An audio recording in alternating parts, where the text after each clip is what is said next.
Estamos ao vivo? Estamos ao vivo, sejam muito bem-vindos. O meu nome é André Sousa, estou aqui com Pedro Lima e temos a querida Júlia Andrade connosco.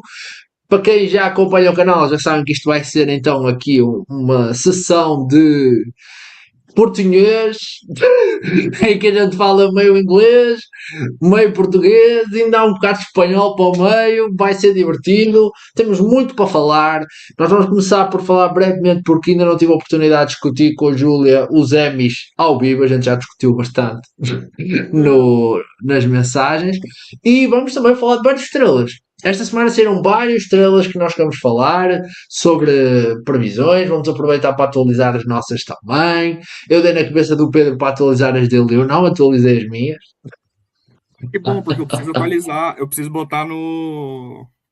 Na planilha, na planilha. Na planilha. Sim, só que o Gold Derby already has now opened the predictions for Oscars, but they don't have some stuff that if the movie doesn't have a distributor, Gold Derby doesn't have it.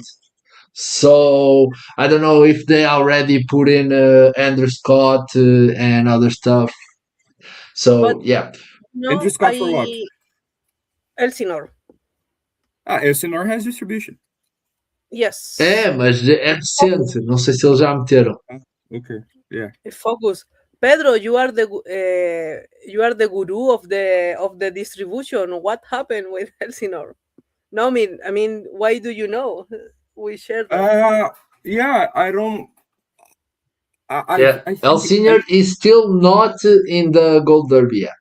I think Elsinore is by the director of The Dig, the Netflix film The Dig, and I think it's the type of film that American distributors like to buy, because if it's not an awards player, at least it will do well on VOD, and like it's that films for like mothers and for planes and for like linear TV. So I think they bought it because of that. I think it's playing, at least it's playing Toronto and maybe Telluride. I think Telluride is today we learned that Telluride is a bit empty, so it might have Elsinore. Why are you saying Telluride is empty? Paper Tiger is not going because it's North American premiere. Alpha Gang is international premiere at TIFF, so it's either Telluride or Venice. I think it's Venice. Is in can play Telluride because it's the first day. It's the opening film, so it can play Telluride. I don't know if it's going to play Telluride. So yeah, I think it's a bit the Uprising, the Poking Grass film, premieres on September 11. Oh, 9/11. That must be a giant bomb. And yeah, I don't think it's playing neither festival. It can play TIFF. I think it can go TIFF. No, it can't play TIFF because no. TIFF can TIFF go September 10. Can go Telluride, right? Yeah, it can go Telluride. It's either Telluride or no. Yeah. or Venice out of competition. Yeah, that would be crazy. That would be really crazy. Yeah. If it happens, remember I predicted. It's also focused. Like House of Gucci. It was not House of Gucci. Last Duel premiere in Cannes. I don't in Venice. Yes. In Venice. Yeah. Closing film.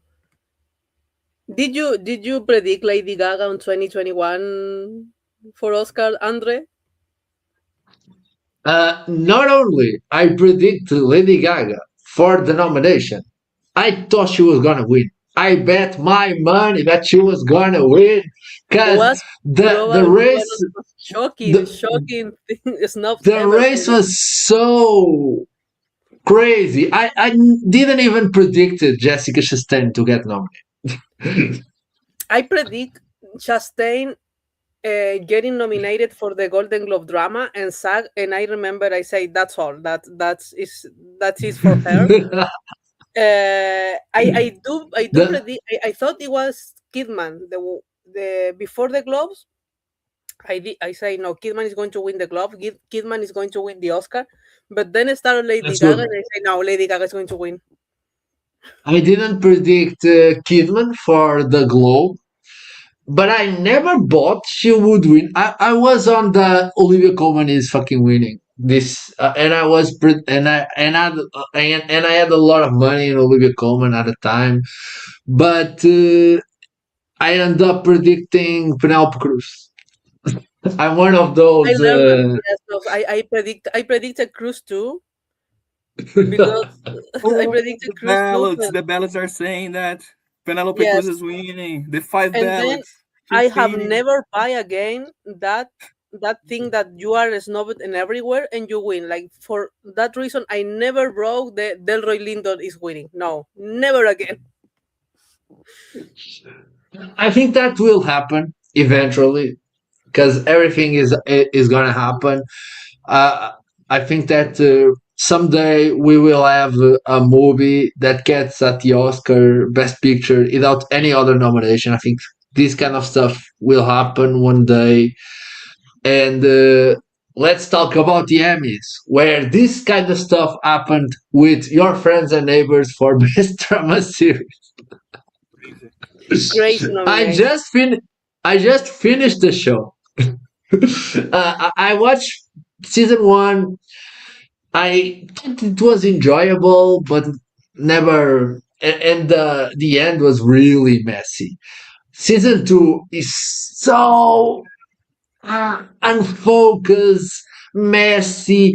I don't even know what the plot is, what the stakes are. This is one of those shows that could be so much better. The cast is top notch. I don't love John M. I think he's a bit. Como é que tu dizes? Canastrão.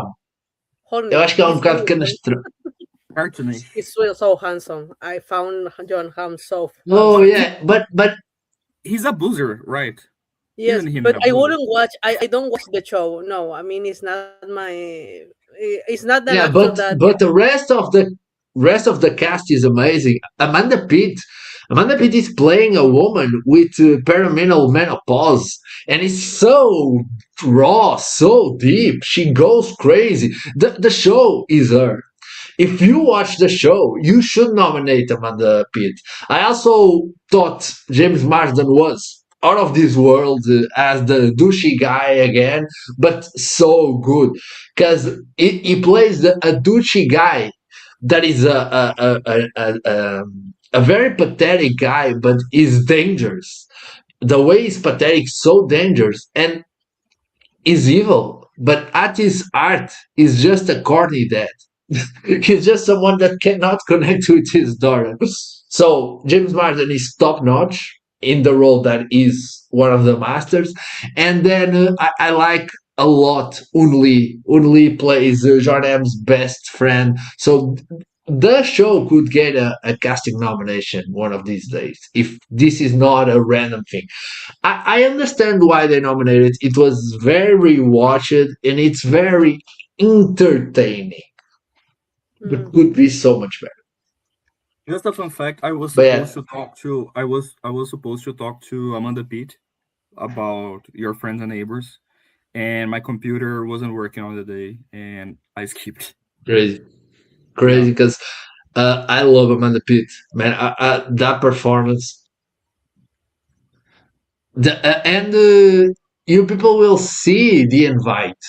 There's a connection between the Olivia Wilde's character and Amanda Pitt. They are playing similar characters, and I thought it was very good. Olivia Wilde. We're gonna talk about the invite in the next minutes. But só para responder aqui, IMAX é fascismo, Christopher Nolan não é artista. Crazy. Eu concordo com a ideia de que a exclusividade do IMAX 70mm é um pouco Like, only 40 cinemas vão conseguir passar o filme como ele foi filmado, não sei o quê. Eu não gosto muito. Eu não gosto muito do Nolan, porque ele torna tudo sobre competições e sobre quem é que tem o formato mais obscuro, quem é que tem o. É uma medição de pizzas, basicamente. Elitista filmar apenas para IMAX. To me. I mean, most of the people is not going to watch in IMAX. So doing a film that you can only enjoy in IMAX, no, that is not. I can't comment on that. My lawyer, my lawyer, I also wait. My lawyer Julia said to speak about it. I also hate when people are like, you need to find the biggest screen to enjoy this movie. Like, I don't have money. I don't have a big screen. I just love to give this example. Do you know where I watch Lawrence of Arabia? On my phone. I watch on my phone. There's the famous video of Pedro Costa. Yeah, Pedro Costa. That he says that he loves to watch films on the phone. Bruce is amazing on the phone.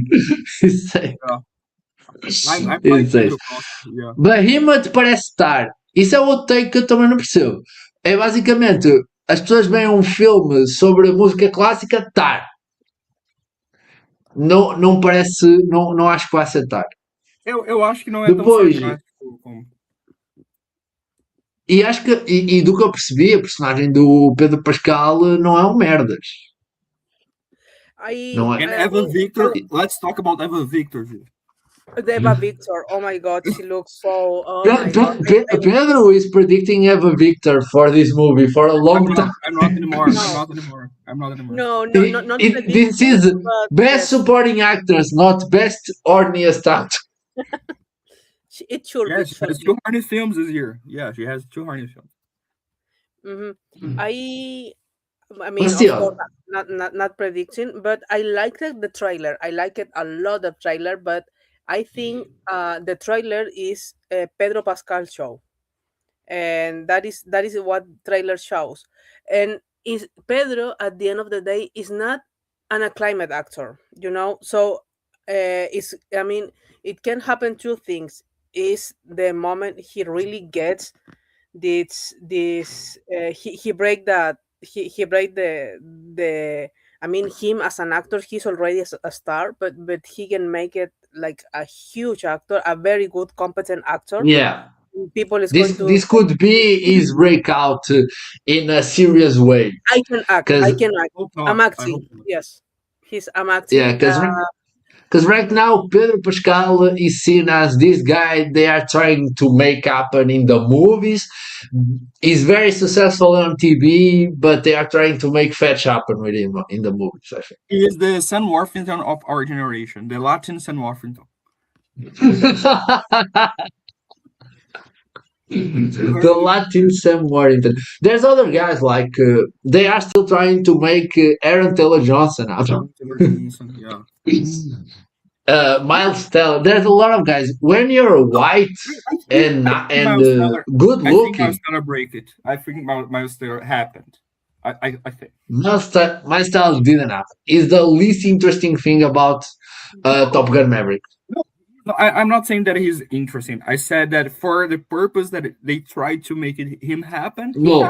He's not making movies, man. If I want to finance my movie, I'm not gonna go say, "Oh, Miles Teller is my leading man." Nobody fucking cares. Rodrigo Teixeira did that. Yeah. But that was gonna be Jeremy Strong. They switched Jeremy Strong for fucking Miles Teller, but they said he's good in Paper Time. But I don't even remember what we were talking. You asked. No, but about Behemoth. The other horny film from Eva Victor is teenage sex and Yeah, it's miasma. I remember she's in miasma. I want to see that so bad, so bad. That's gonna be in queer Lisboa. Gonna try to do that. Queer Lisboa. Let me see the September. Oh, but it premieres before that. No, in Portugal, no. Portugal is 24th September. It's premiere. playing next month here. Yeah, I know. I was talking with André Moreira yesterday about watching when he comes Portugal, but it's not happening. Talking about Behemoth, I don't think it's Pedro Pascal show.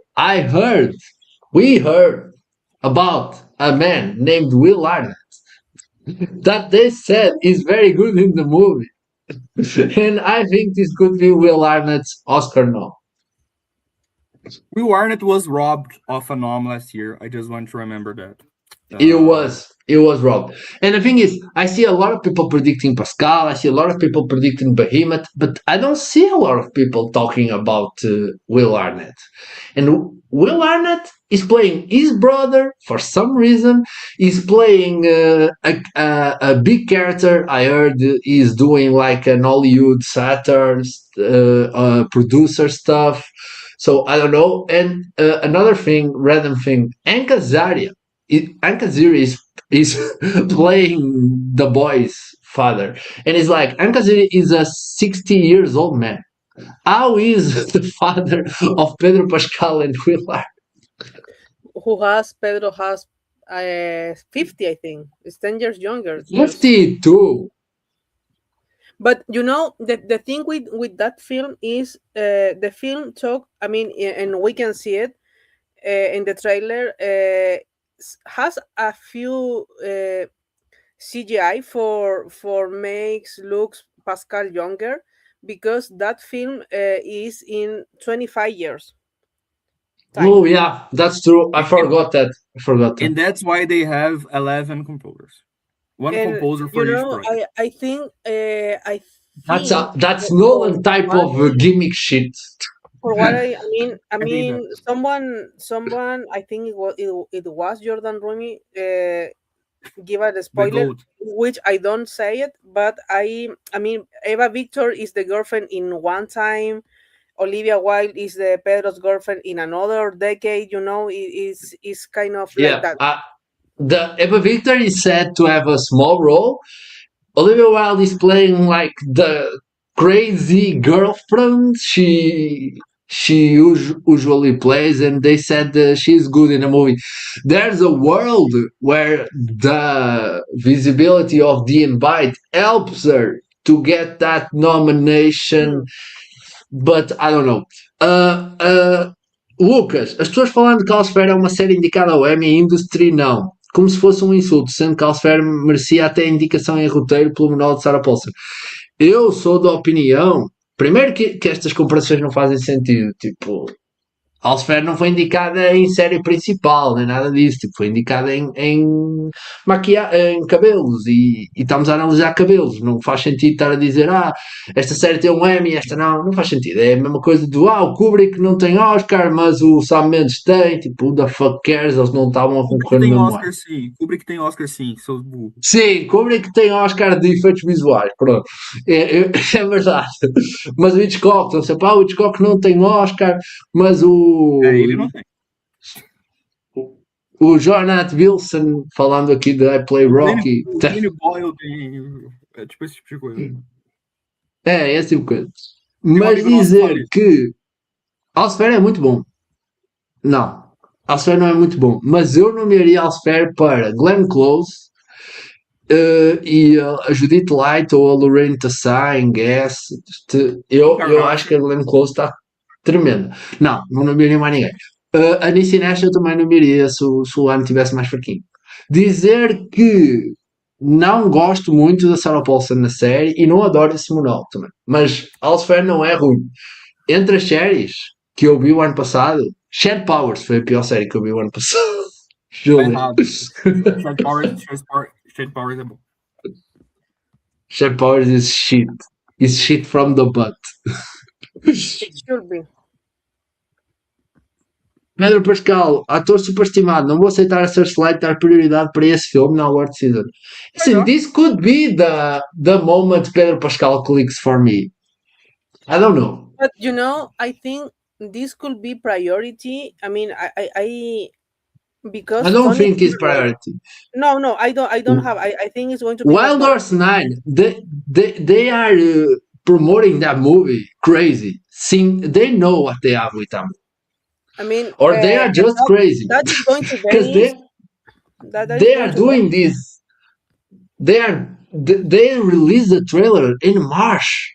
They are putting the trailer in every movie in America, from what I heard. Like, what are they doing with this movie? They know what they are doing. I don't know what they are doing, but they know. Repito, 3 indicações em atuação. 3 indicações. E nenhuma para Isa Briones. Injustiça. Injusticia. Like, Justice for Isa Briones. The only person from the pit I would nominate aside Catherine Lanaz. I mean, No, Moafi. No, I really love Moafi. Moafi, yes, I really Moafi love was Moafi. very, very good. The other two, I cannot swallow. The other two, I cannot swallow. And I like where's them Amanda both. Pitt nomination? I like them both more in season 1. Taylor Dearden and Fiona Dourif. Season 2, no anything. But Oh, Dourif was very good in season 1. She had a lot to do. Not this time. Yes. The thing is, with the new voting system of Emmy, we are going to have this every year. Every one show is going to get a lot of acting nomination. A lot. What's the difference? I don't know. Before there was a committee. I mean, like 10 years ago, that committee. Oh, okay.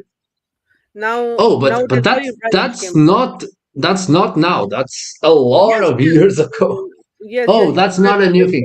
No, I guess what you are saying, but that kind of disappeared for a while. So I was like, we are not gonna get another big getting four supporting actors. But yeah, it's up right now, and the PT is big. I cannot remember anything relevant that Isa Briones have done in season 2 of the Pit. Lucas, kill yourself. No, tipo, what the fuck?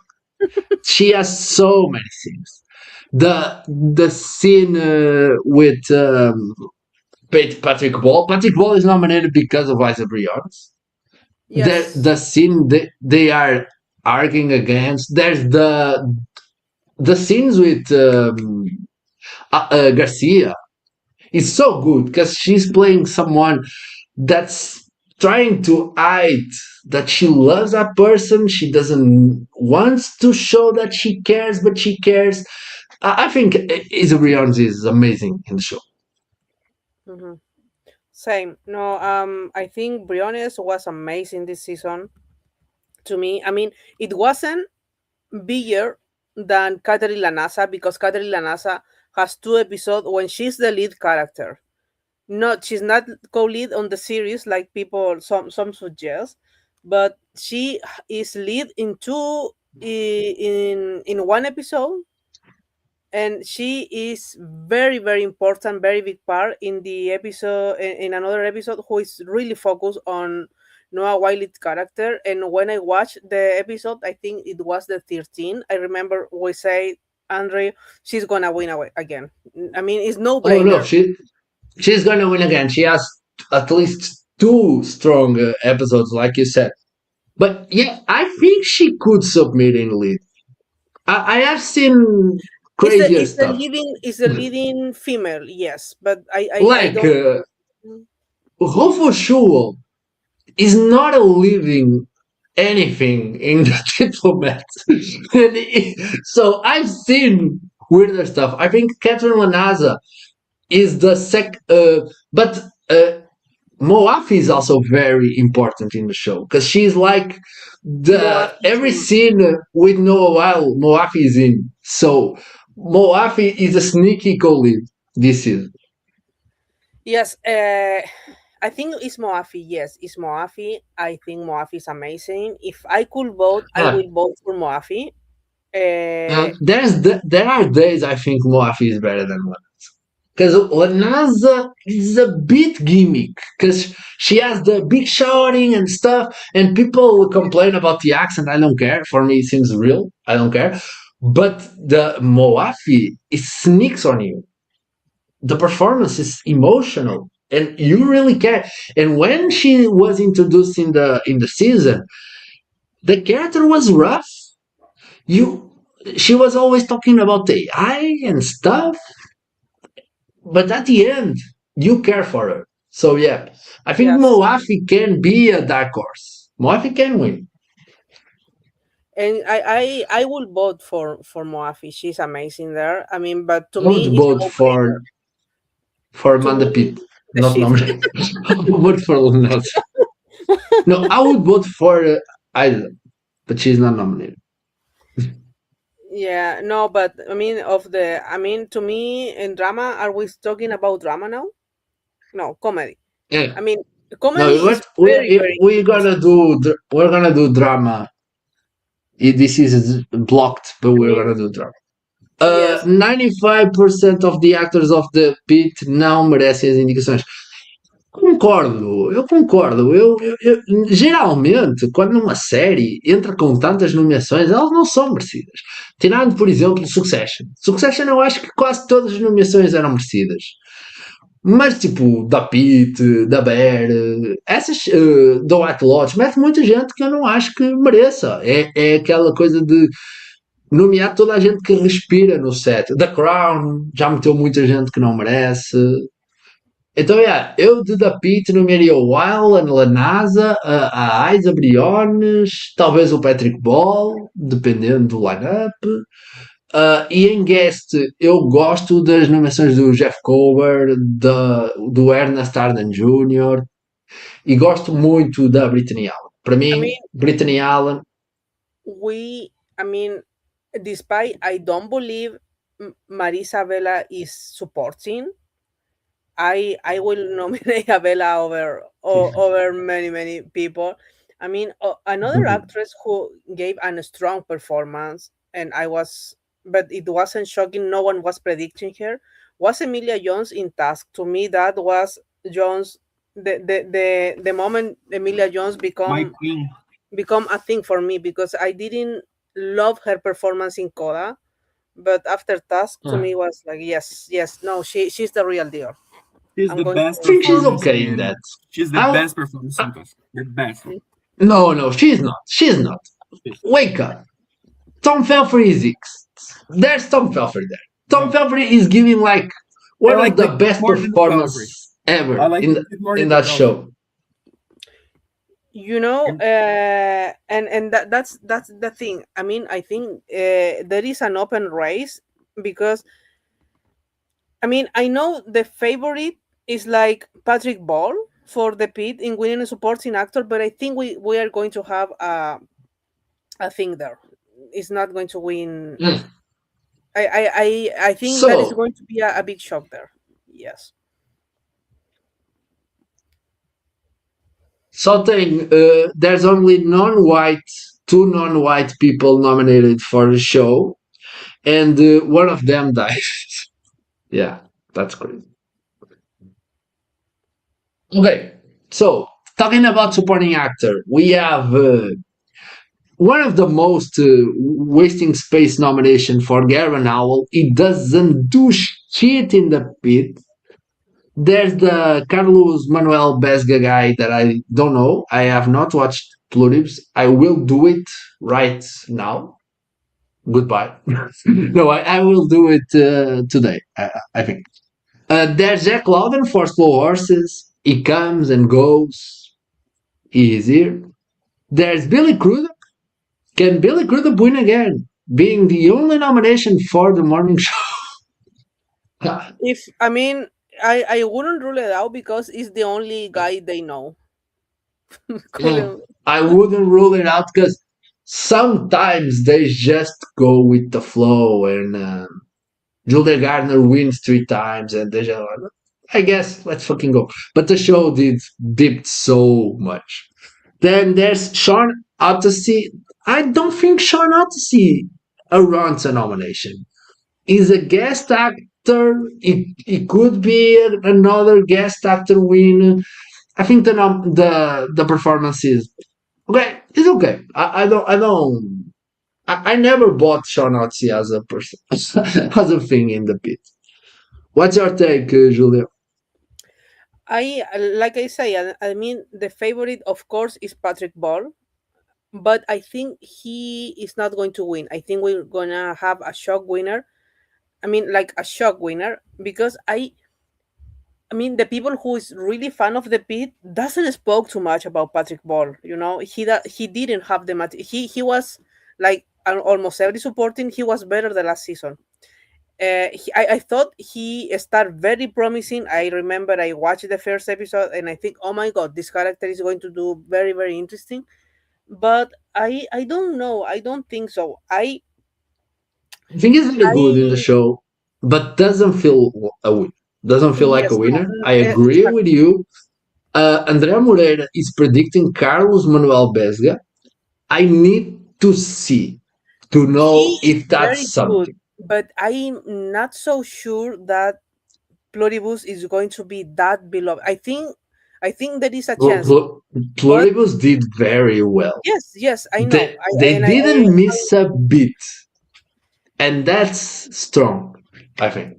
I I I think that I mean I can see a shocking win, but I'm going to predict Tom Pelpray because I think Task did very well and it's crazy with all the nomination that Task got. It's Yeah. like I mean I'm Uh, comparing Task in another with Amy Madigan last year. So why is I'm predicting? Because at the end, yes, Amy Madigan wasn't the smartest choice because she was snubbed at BAFTA, but she won like almost every I other I industry kind award. of think you cannot use Oscars to predict the Emmys. No, no, not at all. But I I mean, would use another example. Hear me out. Billy Crudup for the first season of the morning show. Because the morning show didn't get a nomination for drama series, but got all the actors that should have got them in, and even more people than we were predicting. Got directing. It was a strong show that didn't got drama series. The same thing is happening here with Task. I'm reluctant to predict Tom Felford for the win, although I've been one of those people that been saying that he's gonna sweep. He still hasn't win anything, but for me, he was gonna sweep. But Task didn't get a drama series, and that's the only thing. But like you said, the show did very well. I would never predict Tom Pelphrey and the directing and other stuff if I knew the show was not gonna get I mean, series. I remember So yeah, I told you before that when we were predicting the nomination, that I think you thought the same. Perplay has harder than they get the nomination than winning, but we never thought that yeah, if Perplay was in, Task wouldn't make it in drama series. To me, if Perplay was in, yeah, it's because but it's crazy. yeah. So I do. So I agree. I'm gonna do it. I'm gonna predict Tom Pelphrey. Like you Yeah. said, he getting in is very crazy for the show that didn't got drama series is very crazy, and he's so showy. That So performance showy. is so good. No, that's one of my favorite performances in a couple. And I the mean, guy is I very good. think He's one of the best. If you yeah. wanna bring someone from television to the movies, forget Pedro Pascal. Give me Tom Felton. Give me Tom Felton in Behemoth.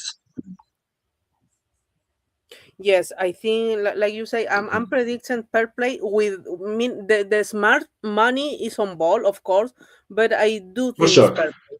It's fair play. I think the guy also is a veteran. Is a very well known actor. Has been a character actor for I don't know 20 years now. I do. I'm trusting Yeah. in the guy. He's the husband of Kelly Coco. Yes, is Kelly the Coco. That's is the true. baby. Yes, yes, Is the no. Mr. Coco? Yeah. It's Mr. Cuoco. Yes, Also, he's just. can Sean Odyssey win? I wouldn't That shock. would be a very Emmy win to do. Like everyone is predicting Janelle James, but Shirley Ralph wins. Everyone is predicting Emma Corrin, but Olivia Colman wins. Everyone is predicting Sandra Oh, but Judy that doesn't really fit. But everyone is predicting the I younger was and the predicting older Jodie. wins. I was predicting Jodie, and the Hollywood Reporter too was predicting Jodie Comer. They say that I year. was on an island. I was predicting Laura Linney. No, I mean, the smart Bias. money was on her, of course, because she was winning. But She swept. yeah, she swept the season. I mean, for the season 1, and this was season 2. But first, I say when Sandra Ho sent the episode for the consideration, that was an all Jodie. That was an all Jodie show.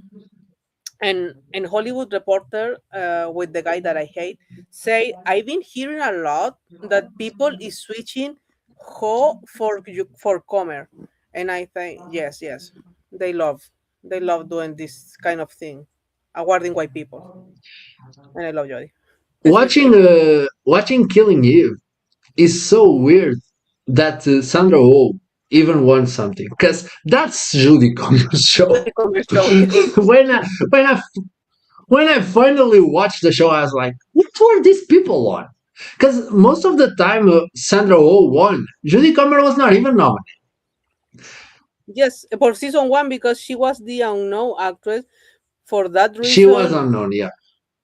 For that reason, I mean, I knew her, of course, but big fan since a miniseries called 13. That was like that is a performance. And she did the White Queen. Yes, also did the White Queen, and I watched all that thing, even the Spanish Queen. Then the Spanish Princess. I love that. I love that bad shows. But yes, you know what was weird, but yes, as you say, I can see Sean Hattusy winning too. I mean, it was weird. He left. I mean, for many was weird. He moved to supporting, but at the end of the day, then if you realize the pit has been promoted like Wiley Lanasa and Hattusy. They are like the threesome, like the trio for Yeah, but you are right.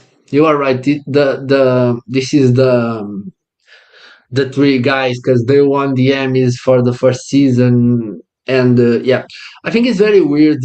Sean Odyssey getting this nomination, like Lucas is saying.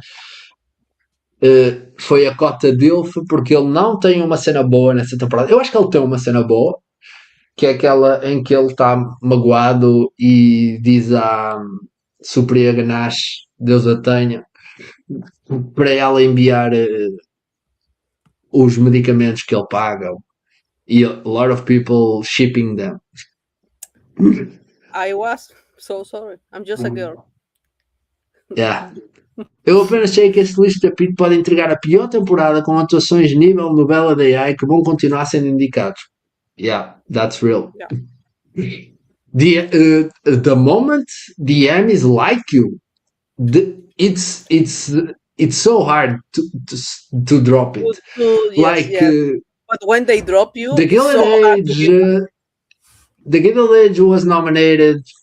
The Nobody Wants This was nominated. The moment they caught on, they will not drop you until they like The Handmaid's Tale. Sometimes they just okay, this is not good. Let's fucking modern. Oh yeah, modern but family. that was a crazy. There's a crazy year where like they dropped Jim Parsons, they dropped everyone that has one. They're like, oh, we don't want you anymore. I was reading that article yesterday because Christian Slater won a lot of stuff for Mr. Robot, and he was not nominated. That was a crazy year because the guy was the front runner to win supporting actor, and he was not nominated for Mr. Robot, and Rami Malek won Best Actor. Oscar Yes. winner again. Se Industry, se Industry não foi indicado, esse ano não bem nunca. É, No, no, talvez. yes, no, not gonna happen. It was like, you know, the last summer for you was the year with Gilded Age exploded in audiences. You know, I don't know if you watch the show, No, but I only watched the pilots. but you know, you watch the thing, and the last episode of season 3 was about, I mean, everything was pointing to an ending because the show is not going to get renewed, and you know, then the last scene is a plot twist when you say, what is happening here? It's like after like the happy ending, they did something, and so the show can make it. But the thing is, I mean, they got the Emmy nomination, and then they have like the public. So if they would have dropped Gilded Age wouldn't happen anywhere. And the same goes to like industry. Industry has this explode in audience. Everybody was talking about it. I'm still watching. I love it. I love the show. And did not happen. So I don't think it's going to happen. No, it Yeah. was the season. I mean, even if the show wouldn't have happened in the series or performances, it's a candy for writing. Yeah, they are not watching. They are not watching. That's the thing. They are not watching. Maybe they will start watching eventually, because sometimes this stuff takes time. But yeah, I don't know. I don't know what's happening. Lucas, mais uma vez, categorias de comédias morrendo as categorias de drama. Concordo. So this is fell free. We already talked a lot about supporting actress. People think Carolina Hydra is a strong runner-up. People are comparing her like Julia Gardner when she won with Game of Thrones ladies, and everyone was predicting Lena Headey or something. Yeah, but I But think it's the thing is, different. Lanarza has won. Lena Headey never won. And sometimes they just is like, oh, you won the other year. Let's win again. And actually, the first It's actress default. of Game of Thrones who got the nomination, I mean, despite half the matey role, was Emilia Clarke. It wasn't Lena Headey.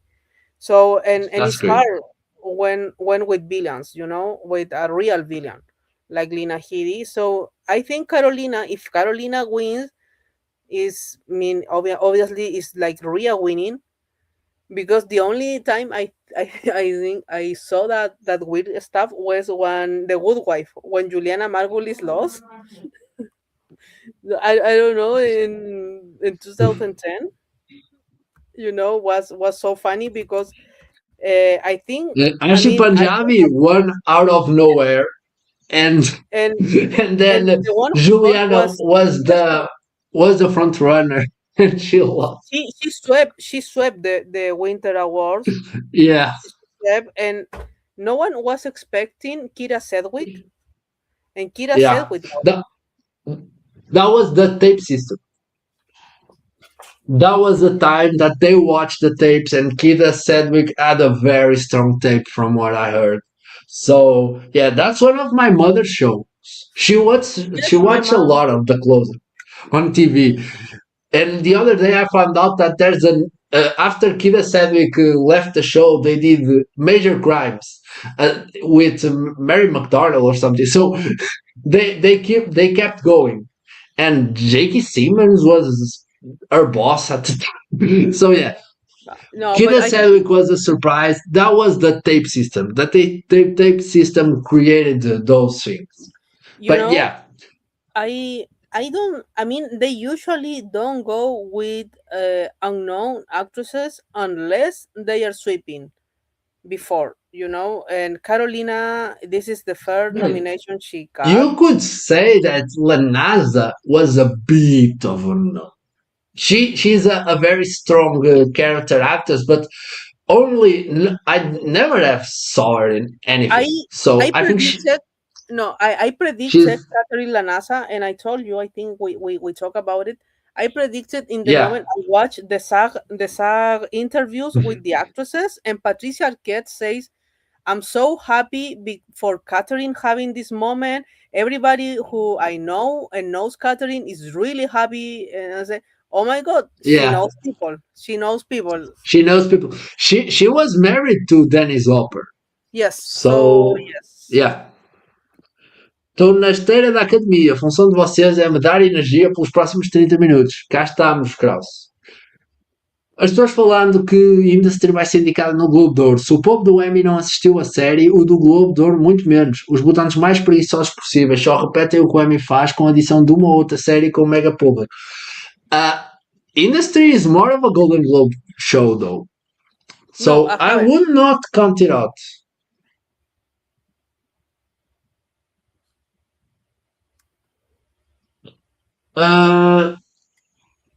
Directing. People are predicting Vince Gilligan. I think Noah Weil is gonna win this. yes, yes, it's Wiley. We live in a Noah Wiley world. We'll have to deal with that. He's the Yeah, top. I think that the is it's kind of fun because not a lot of people were predicting the Noah Weil episode. But I told to you the moment people see the name Noah Weil in the ballot, because last year he was a wasn't writer. predicting. He was not a director. He was a writer. So people didn't know what episode he did because the name of the writer is not on the ballot. The name of the director is in the ballot. So they know this is Noah Wild's episode. There's not another vote splitting to happen. Maybe Slow Horses wins again. I don't know. Something crazy. Last year was so crazy. But yeah, I think this is no. It's gonna be. There's also But the Wiley. No, the woman from Gilded Age has 2 nominations. What if they they try to give her a win? They like the director, and I think it's a name we should consider to future years. But no, I think she's going to split. I think she's going to split. I will give every award to Gilded Age actually, but no, I love it's your baby. It's my baby. Here, I think it's gonna be the Emmy for Plur, because the Pit has 2 episodes. I don't know. My thing with the Pit is people don't know what happened in the show, because the name of the episode is 12 p.m. What happens at 12 p.m.? I don't fucking. I cannot remember. I cannot. I think the Pit is gonna have a problem with that in the future. They're slow horses. Slow horses can win again. It has a surprise win every year. So maybe the Diplomat finally gets here, and the Pit and Task. But yeah, I think this is pluribus. Yes. Drama actor. The surprise nomination is Rufus Sewell. I had him for a long time, but I thought the fact that he was not a leading actor was gonna. Because this is not his show.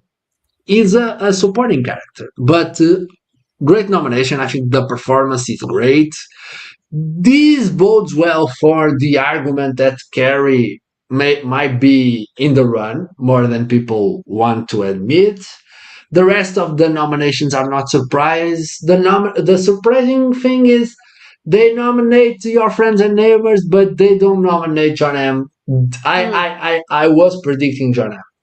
But yeah, this is a very good That category. only two I did 100% only two categories, and this was one. I always was on Rufus. I mean this Yeah, and I drama and remember drama. that. I remember that because I sent you that I was predicting Rufus Schul, then you sent me that you were also predicting Rufus Schul. But I thought, oh, this is too big. This is a prediction. But yeah, this is a great nomination, and Noah Wild is winning, and I think Noah Yes. Wild should win. I think he's Yeah, very yeah. good in the No, show. it's not a Wiley. This is not a Wiley war, and it's going to be until we have another show bigger than the pit. Yeah. Queria que o Noah Wild voltasse para onde ele nunca deveria ter saído, que é o Óscares. Noah Wild is so good. Seria tão lindo se o Noah perdesse para o Sterling ou para o Mark Ruffalo e ele se matou. Ai meu Deus. Isso.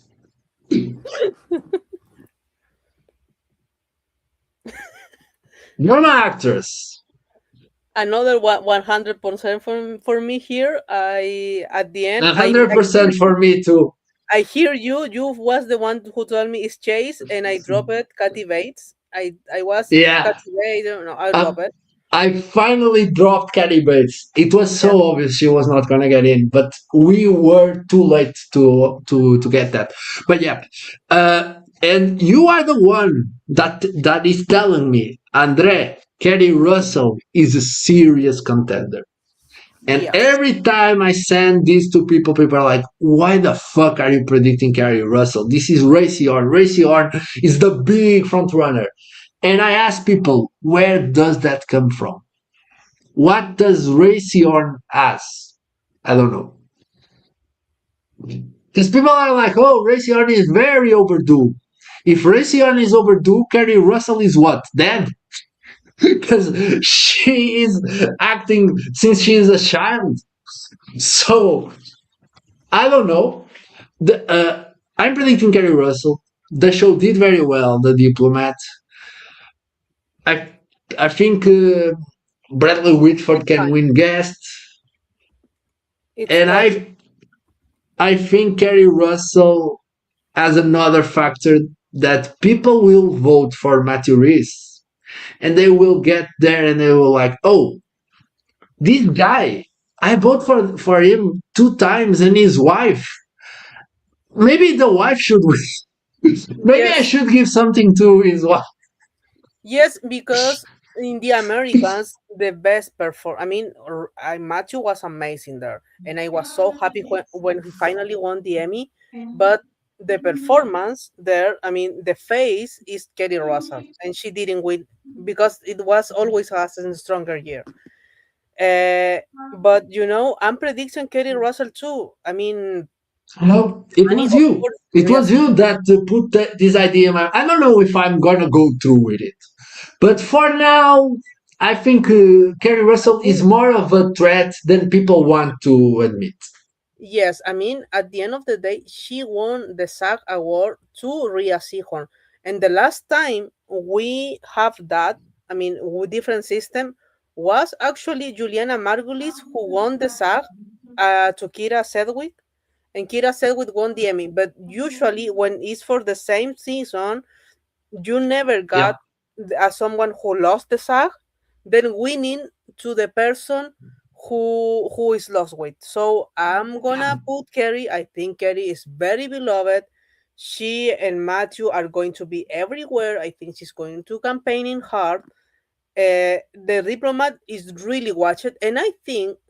I mean, I love both shows. I think The Diplomat is a more easy to watch show. People you can watch. For sure. Yes. The Diplomat is like easy breezy thriller. It's like The Good Wife meets Homeland, something like that. And it's very funny. There were a lot of Kerry Russell and Rufus Schul scenes in my timeline the other day. The one they are fighting and they are bickering. Like a telenovela. It's like a telenovela. I mean, that married and that people will love that. I mean, justice for telenovelas. I Carrie grew up Russell watching is Maria Brazilian. del Bairro. Hmm? Carrie Russell is Maria del Bairro in White House. Do you watch Maria del Bairro in Chile? Yeah, Fez no. barrada no Oscar, mas deu win no Emmy. Yeah. As três perdias na categoria. Não entendi. Há três perdedoras na categoria. É, porque é Perdianas. Ray, Carrie e Carrie Coon.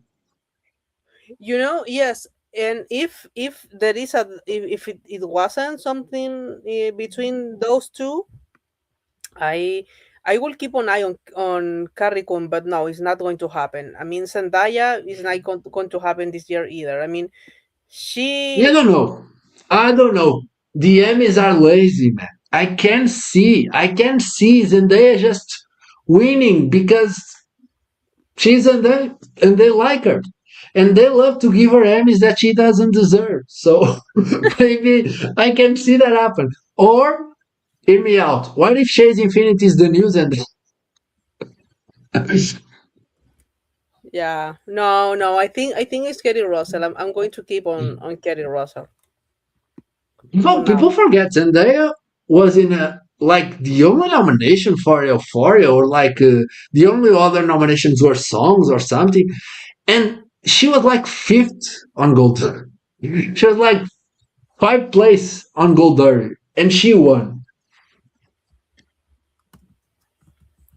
No one. I mean, I remember only a few people predict her. And I was now. You are not serious. I didn't predict it, but I was threatened by it because I knew she was second place. I knew it was not Olivia, it was not Jennifer Aniston. It was Zendaya. I had Laura Linney that year. Of course. Like, it's so crazy. The fact that Laura Linney lost. The fact that Laura Linney lost for that performance on Fire Pink. Look at her. She's so angry. She's so angry. That's fucking crazy. That's one of the and another crime. But I should have known that. If I was as experienced in TM as right now, like I am today, I would have known that the fact that Tom Felfer didn't got nominated showed how weak Laura Linney was. Because how do you vote for Linney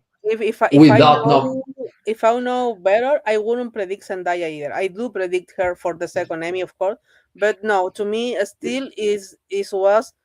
I mean, she was good in Euphoria season 1, but the thing is, Zendaya is like one of those things that happens a lot at the Emmys. When someone comes out of fucking nowhere for a nomination, watch out. Jeff Hiller, Lamar Morris, Cat Williams for Atlanta. There's so many people that they pull out of fucking nowhere. And the fact that Zendaya got that nomination over Nicole Kidman and other people, Elizabeth Moss. I think that was the year. No, that was not the year. That was the year Elizabeth Moss was not nominated. Yeah. The fact that she got that nomination over Nicole Kidman and Elizabeth Moss is crazy. So yeah, watch out for that guy.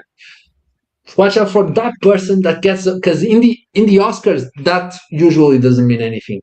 In the Emmys that does mean anything. Yes. So true. O André não aguentaria um dia sendo fã da Carrie Coon.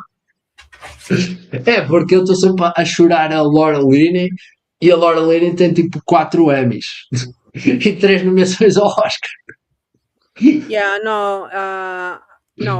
I love Carrie Coon though. I think Carrie Coon in The Leftovers is a top performance of the world. Is one of the best performers of this century. She's amazing. I even also love her in the film with Natasha Lyonne and Elizabeth Olsen. I didn't watch that one. She's very good in The Nest. Friend of mine She's is doing- a friend of the director of his three daughters. Wow. Which is Amazing. I just hope Carrie Coon is so nice. How she. Azazel is recording a film next year. I heard. Yeah, Let's I go. heard that they are trying to make Carrie Coon happen for an Oscar nomination for some random movie. No, that is the showy performance. I mean, that wasn't happen, but the showy performance of that film was Natasha Lyonne. No, but you know the movie with Lily James. She has a movie with Lily James that people are trying to say is an Oscar content. Has Lily James, and it's not going to happen. Hershey's. Lily, but I have to say something about Lily James is very good in Swiped. Swipe. Yes, that film is who was snubbed this year. Crazy. Didn't got a nomination, right? That's Didn't get the crazy. nomination. That's my favorite movie of the year. Limited series. So, All Our Fault got the nomination. Didn't overperform, got screenwriting. That's a choice, I think. and got Sarah Snook, but he didn't get Jake Lacey. Jake Lacey was snubbed, I think. The BCME happened, Love Story happened, DTF St. Louis happened, and there's beef. People are still predicting beef to get this win. I think for me, this is easily DTF St. Louis. Because there's no buzz about beef. Like yes, beef got nobody cares about beef. beef got. I mean, beef is the Penguin last year. You know, something is going to get, but got a huge snub. Despite it got some. I mean, despite it got in every category, has a huge snub, and that is the guy in the Penguin. I don't think it was that big of a snub because it was like, oh, we are predicting this guy because he's in the Penguin, but I don't know if he gives a very good performance. But yeah, I get what you're saying. Kaylee Spaney was something that I never thought about. That's a real snub. Because sometimes there's people that I have in and out and they end up not getting nominated. But I wouldn't be that shocked if they would have snubbed Isaac or Melton. But getting, I mean, or Yoon, I mean, who was, but getting. Yeah, Yoon was the one people were like, oh, maybe Yoon doesn't happen because this is more Kaylee Spaney. Yoon doesn't have that much. And I was like, okay, I can buy that. I never heard because I know people think that Kaylee gives the best performance in the show. A lot of people say that. Yes, a lot of people. To me, it's not. She is not the best performance, but is to me, snubbing her was like once you vote for the show because did you like the first season and they have no names, but snubbing, or you didn't like the show.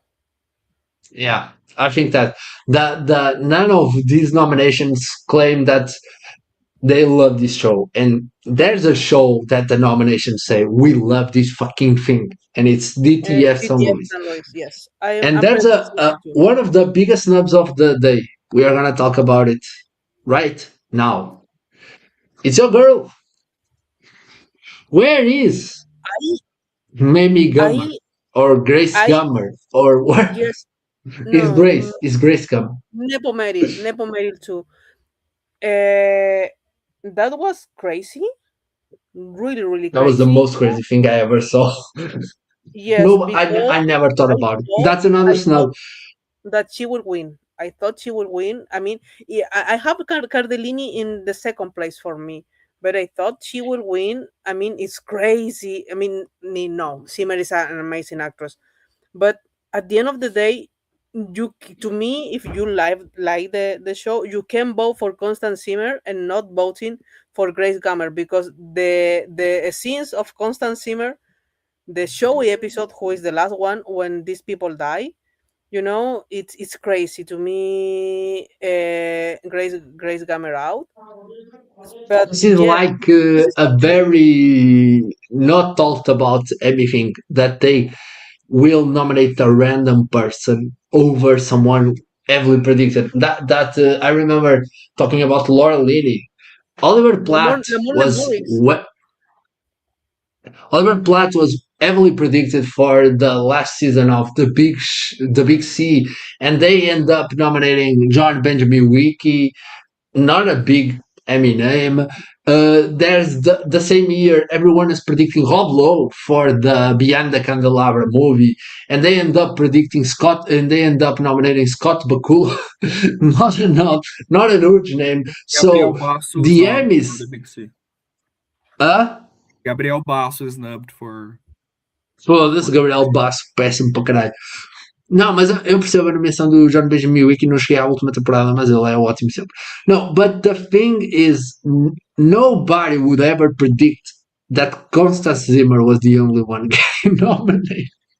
Because that's like, Constance Zimmer was the long shot. Yes, no. As I say, sorry. No, to me, Are you okay? Yes, no. It was a message I got. No, but is Do you need to no stop? not yet. No, I'm good. No. Okay. It's because no, I don't think Zimmer has a shot. Because I mean, they didn't love Story. I They mean, Love didn't love, Story. but they love her.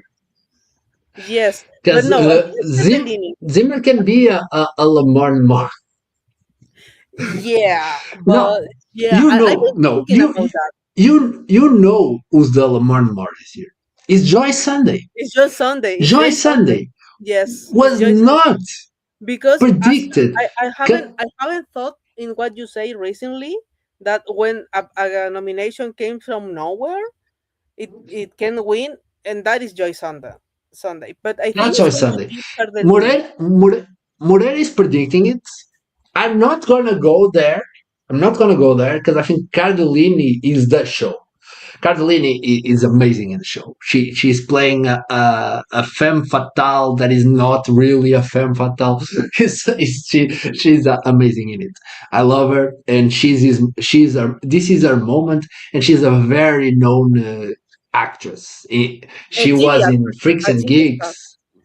She played Will Ferrell's. She ended up being the Will lead of Ferrell. Ears. I mean, at the end of the last season of Ears, she was the lead. Oh yeah, I don't know that. She also plays the Will Ferrell's wife in Daddy's Home. She plays Jeremy Renner's wife in The Avengers. So she's someone who's been around. She was also very good in a show that I don't think you saw. The one from what was the name? The good. With I don't Christina remember. The show with Ray Romano and No Good Deed. No Good Deed. Did you saw that show? She was so good in that show. But yeah, Joy Sunday was not even a possibility in Gold Derby. Yes, weird. Racist Always they Gold do that. Derby. Because I don't know, but days ago they didn't have Riz Ahmed for Digger. That's crazy. But yeah, Joy Sunday, it makes so much sense that they nominated Joy Sunday, because she is in the show a lot. Because the show is the mundane life about the threesome at the center, and then there's the police investigation with Joy Sunday and Richard Jenkins. What these nominations tell us is that they love both parts of the show. They love Joy Sunday, they love Richard Jenkins thing as much as they love Linda Cardellini, David Arbor, and Jason Bateman. The show is so strong. This is gonna win. And Cardellini is probably winning, or Joy Sunday is probably winning, or I don't know. The nomination I don't like, I don't get, I will never get is the Dakota Fanning. Dakota Fanning doesn't do shit in All Her Fault. This is a lazy nomination. And Laurie Metcalf, I saw a clip. She was very big in Monsters.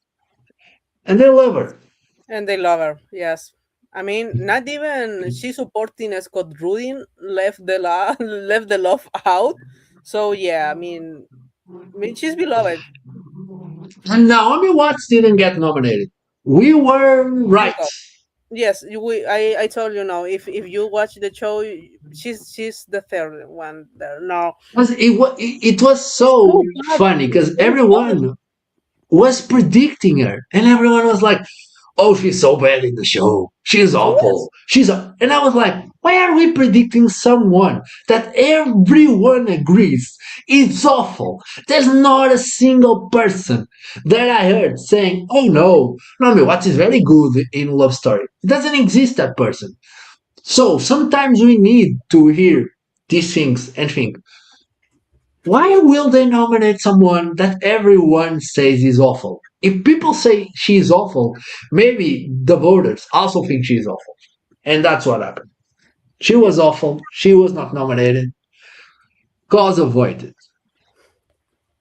Yes, and luckily because she was really really bad. I never thought. I mean, for years, Naomi Watts, I was a huge fan, but she has been awful for at least a decade. She has been awful.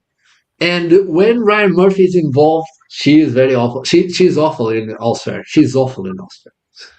É muito triste que essa categoria nunca mais terá uma Feud, Beth and Joel, uma Chernobyl, um Sharp Object, um Fossil Verdon, um I May Destroy, uma Elvis Town, uma Door the Ground Railroad. Não tem... Oh, Lucas, isto é estúpido. Tipo, nós não sabemos o que é que vai acontecer no futuro. E eu acho que tens aqui muito boas séries. DTS São Luís, eu acho que é incrível. Melhor que algumas dessas. Eu acho que DTF leva as duas de supporting, Beef as duas de lead. Eu não acho que Beef ganhe as duas de lead, mas já vamos falar. Eu não sei onde é que está a paixão por essas performances.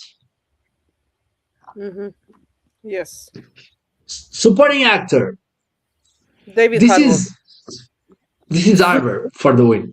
I always said that, and now the show is strong, and I can see a world where Bateman wins, because this is Bateman's year at the Emmys. He has 4 nominations, 2 for acting, 1 for directing, and another one for producing DTF. So the guy is everywhere. But I think this is David Harbour. He is the art of the show. He is the heart and soul, like people love to talk about movies. So yeah, I think he's gonna get it. There's Charles Melton in Beef. People love him. Actually, I don't like David Harbour. I don't like David Harbour a lot, but I think he is incredible here. I mean, yes. You don't like him. Doesn't like him. Lily Allen. Lily Allen also doesn't like him. Yes, you don't like him because of Lily Allen, or you don't like him because his acting? Things I don't know. Something never like him who was the only place I watched him. And Stranger Things, no.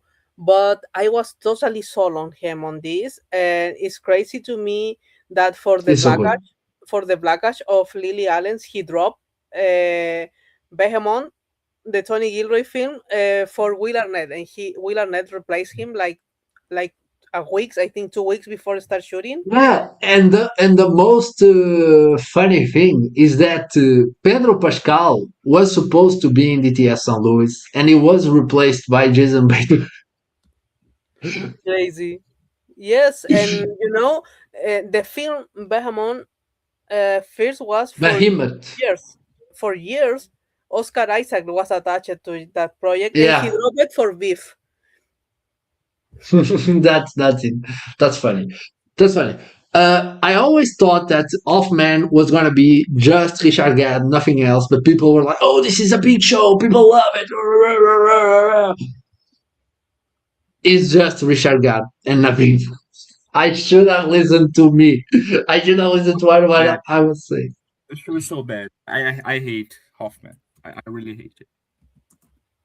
It's very, very bad. I didn't watch it. I don't think it's gonna happen. Nick Offerman in Death by Lightning. There was a time that you could not get a nomination in supporting actor for a random TV show, even if they love you. Now is not the time. They are name checking people. So if someone is very strong in the whole year, like Lily Gladstone, Nick Offerman, and they can get a nomination, they will probably get the nomination. And Death by Lightning also got writing. Like I said, it would probably happen because it got WGA, and Mike Makowski is very famous, and he wrote famous in the writers, and he wrote Bad Education, and he was on Screen Draft one day. So that's when you know people are famous. Não é não, André. Como assim não é não? No David Harbour. He's bad.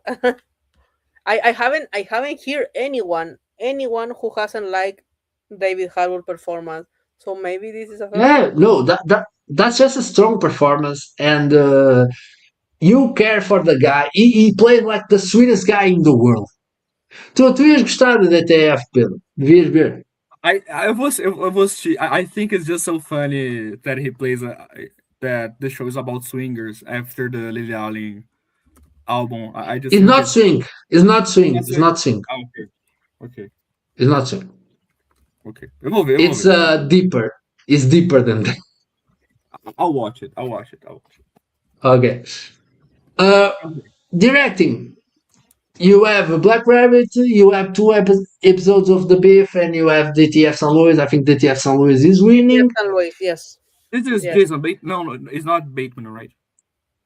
DTF não. DTF é o Conrado. Conrado wrote and directed. Black Rabbit é o Bateman. Eu não digo nada.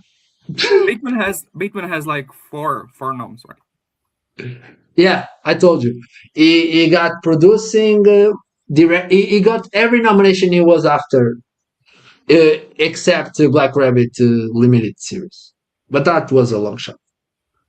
For a show that nobody watched, and it was on Netflix, to get directing an actor is very big. Yes. Limited writing. As pessoas têm bife, mas eu continuo com DTF. E tal como eu falei, entrou Death by Lightning e All Her Fault. All Her Fault em escrita é uma escolha. É uma grande escolha, eu acho. No, it's DTF. Yeah, but people are still on the beef train. Actor. That's where I'm predicting the crazy. The crazy, yes. I've been thinking in Bateman, but I mean, to me it's weird because I don't think Oscar Isaac is going to win, because I'm predicting Mulligan, and I think Beef is not strong to win both leads. But I have a reason why I'm predicting Mulligan over Snook. I know your reason, and I see you. We're gonna talk about it. But talking about this race, I think anyone can win. Anyone can win. Yes, but I'm between Reese and Bateman. That is my. Yeah. I also think Ahmed can win. Based on love for him. A lot of people were not predicting Riz Ahmed for Bate. We were on that train since the beginning. This is the kind of thing Emmy voters watch, and it's very funny because they nominated both Riz Ahmed and Yahya Abdul Mateen II for the same kind of role, the actor trying to break through. My thing with Bateman is like, if this was DTF St. Louis, it was gonna win. Yes. People know that David Harbour is the DTF St. Louis guy. So maybe people were like, oh, this is a big year for Bateman. I love him. People love him. He won out of fucking nowhere for directing Ozark season 2. So maybe this is Bateman's. And I don't think Oscar Isaac. I don't see the buzz. Maybe I will watch the show and I was like, oh, okay, this is a performance. This is a winning performance. Matthew Reese winning 2 Emmys in the same year, in the same night. It happened before. It's a bit weird. Once again, people will like, this guy has 3 Emmys. His wife has 0. His wife is better than him. What are we doing? Charlie Hunnam, I don't think is in contention. This reminds me the year that Ewan McGregor won for Alston. But I think I have him like as a chance. I was with him like Bateman. To me that year he was like my Bateman. No, Charlie Hunnam, I I mean I think I predict I had Hugh Grant for a long time because I'm a Hugh Granter, but the moment it clicked on me, oh no, Hugh McGregor is winning. Hugh McGregor is winning because this is so weird. And he's gonna win based on the name of the performer, like Ian McGregor, yes. Ryan Murphy Like, show. I think in this category, usually when you don't have a huge name, you go to the bigger name on television. But I think this lead on miniseries they usually goes with the name, usually, and I get it. Oscar Isaac has the bigger name at the end. Riz Ahmed is there. He could I mean he also is a big name, but at the end for me is Oscar Isaac. Former winner. Yes, I Very don't. weird. Very weird that he won for the night off. Very weird. Yes, but was very great. I mean, he barely wins award early, and that was like a year before. I mean, did Yeah, that's a fun thing about the night off because he lost every award in the winter, and then he went on. That could be Saracen. That almost lost every award in the winter and went on to win the Emmy. And it was not a surprise. Everyone was like, "Oh, Riz Ahmed is winning this," but he didn't win anything in the winter. So that's funny.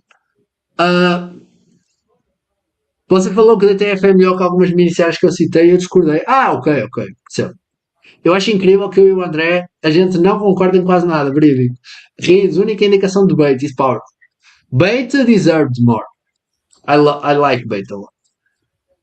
Jason Bateman é um ator que, no geral, eu acho bem canastrão. Em Ozark, nas cenas que ele tem que contracenar com a Laura Linney e a Julia Garner, na chegada à pena. I think Bateman is a very good actor.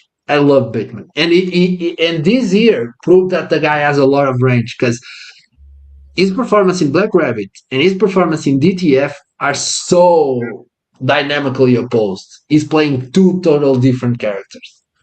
And people always said that Bateman was playing himself. He was always playing the same type of guy. And he is playing that type of guy in Ozark. And in DTF, he's playing a similar type of guy, but is not the same thing. So yeah, I like Bateman a lot. Did you watch Black Rabbit, Julia?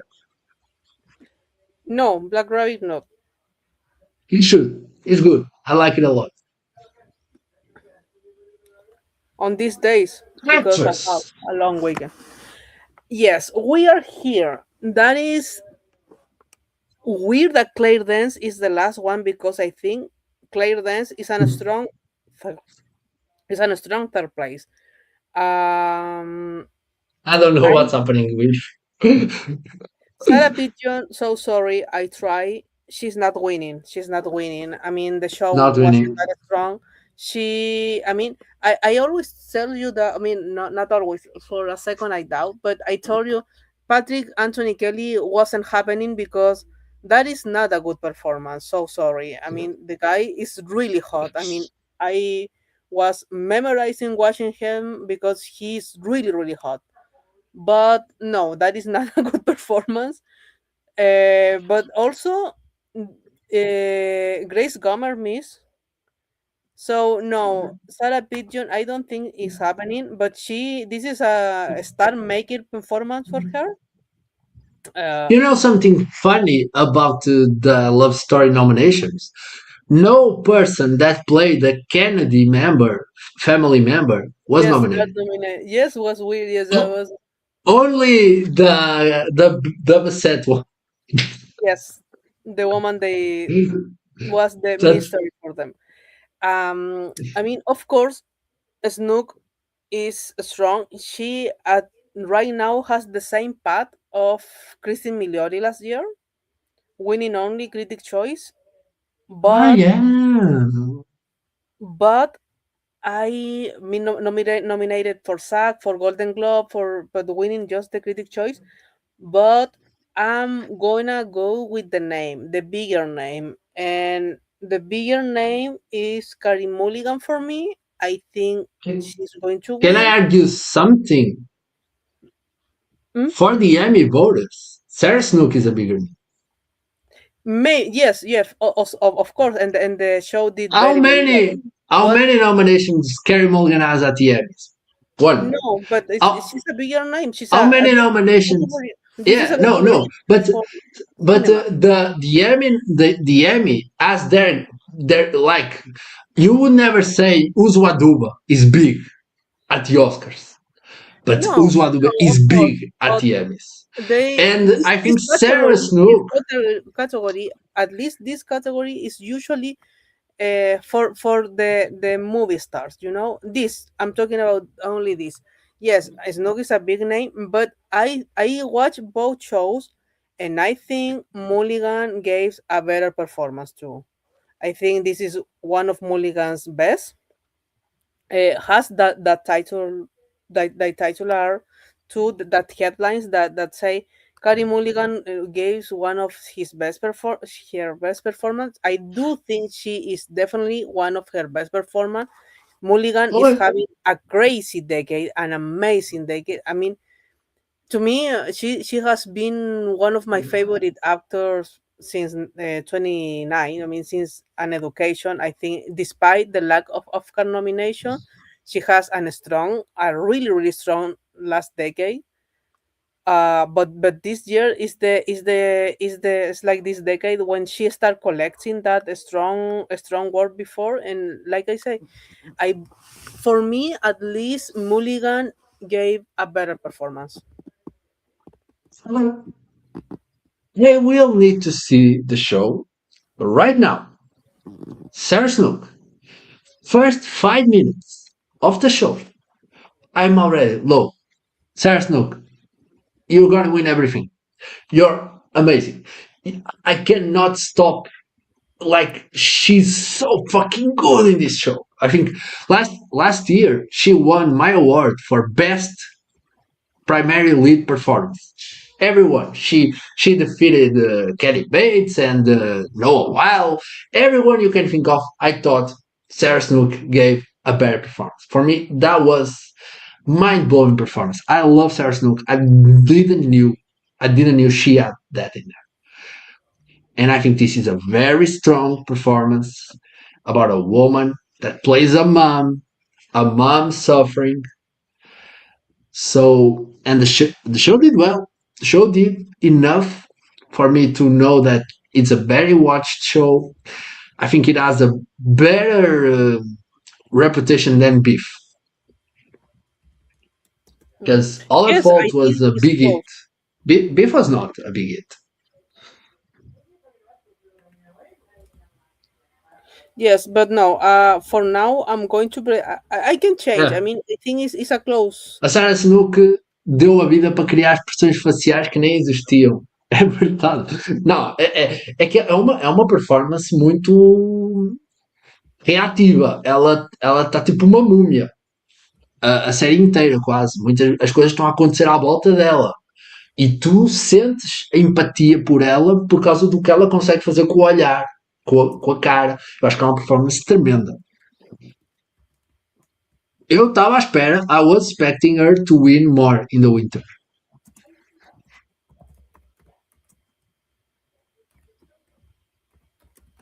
Yes. You know, Moreira is predicting Sally Field.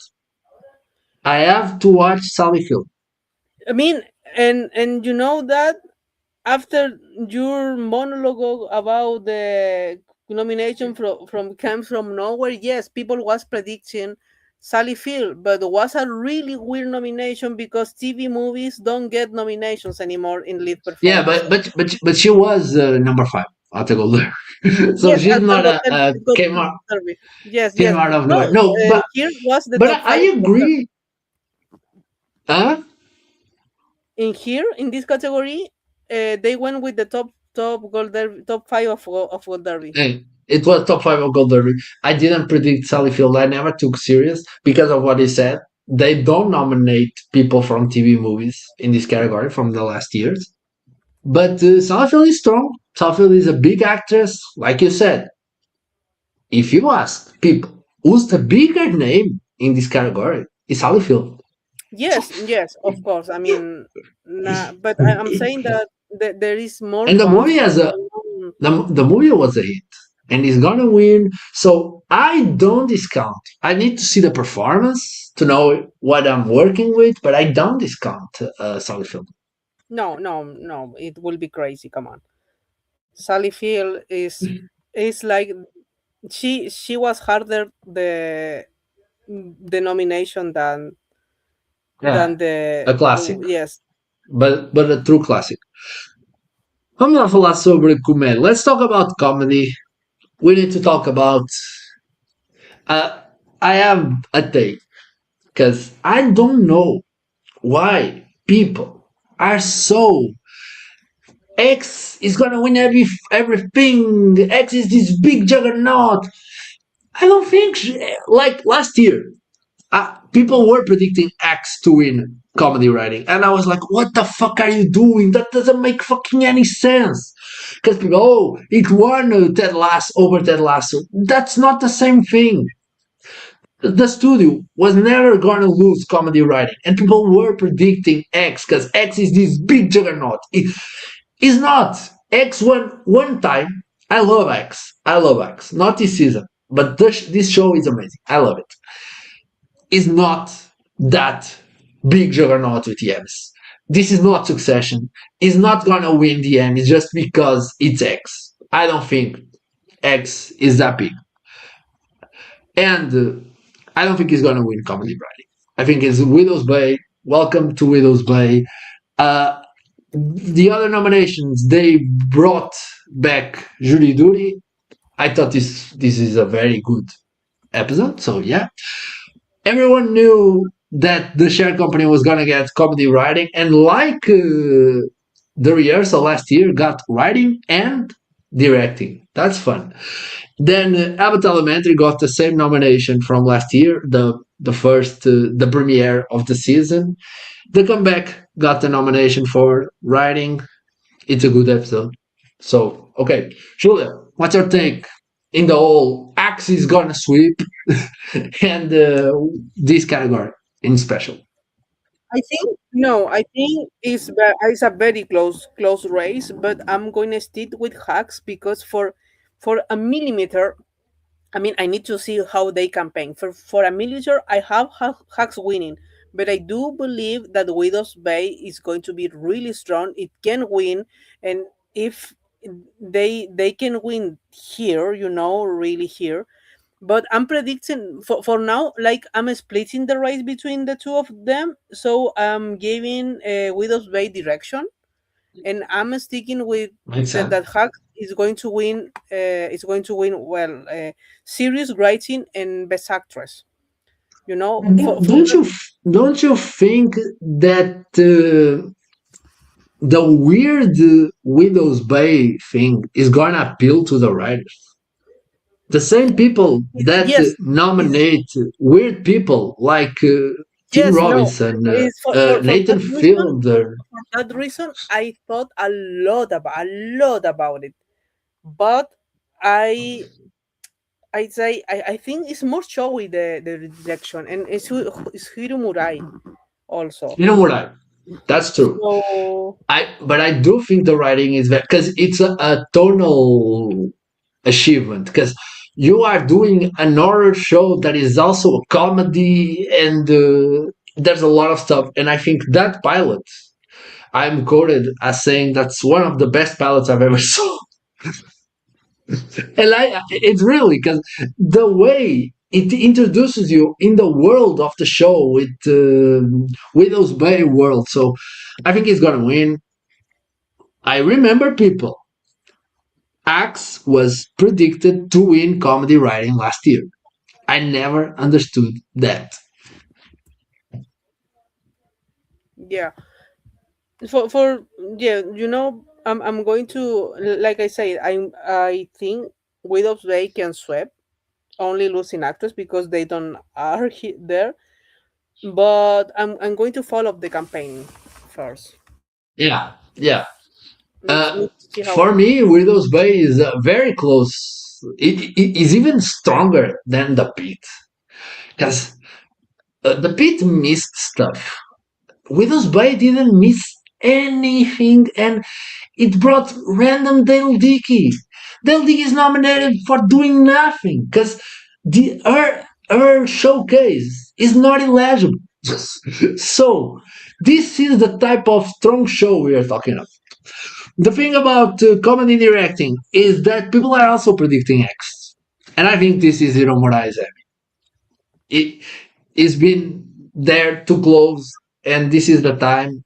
They love pilots, they love final endings too, but the rest of the category, you have a Miss Show because you have to nominate a multicam. Some people in Next Best Picture didn't know that. Why are you predicting Emmys if you don't know the rules? Yes. There was a person in the Next Best Picture that was predicting Coleman Domingue in supporting for a Ford.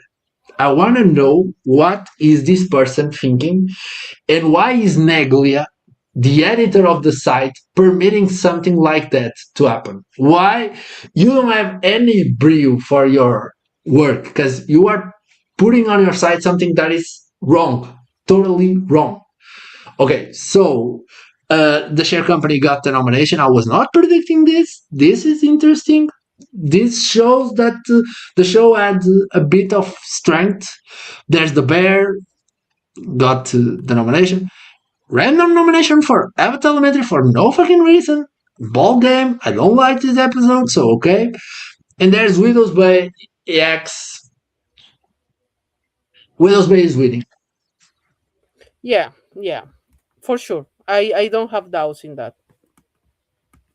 Yeah. Yes, they are winning.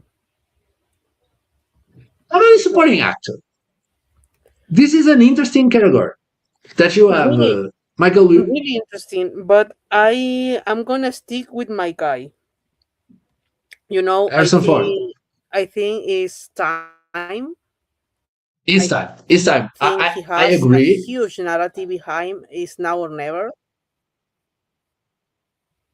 I don't think it's now or never because he So can win for next I season. don't think He didn't I die. think it's He didn't die.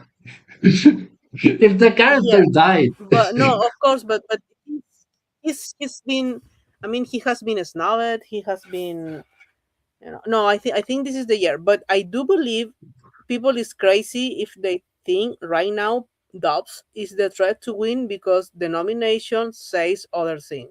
The nomination said Paul Dow. The nomination says Stephen Root is the one to watch in this category. Yeah. It's not Paul Dow. Stephen So sorry. I agree.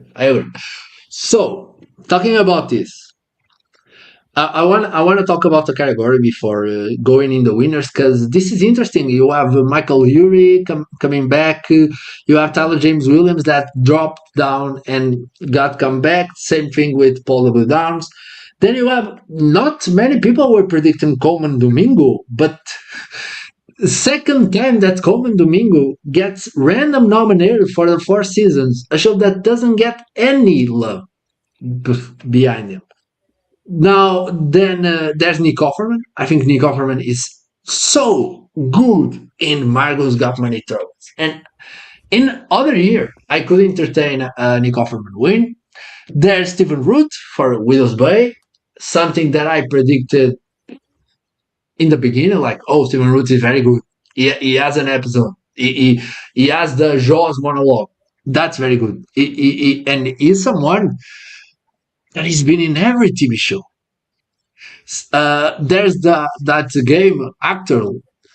They have a version for TV, and every time I play that game, I put Stephen Root's name, and almost every time unlocks one TV show the actor did, because Stephen Root is in The Simpsons, is in Barry, is in Beep, is in so many, is in Succession, is in so many things.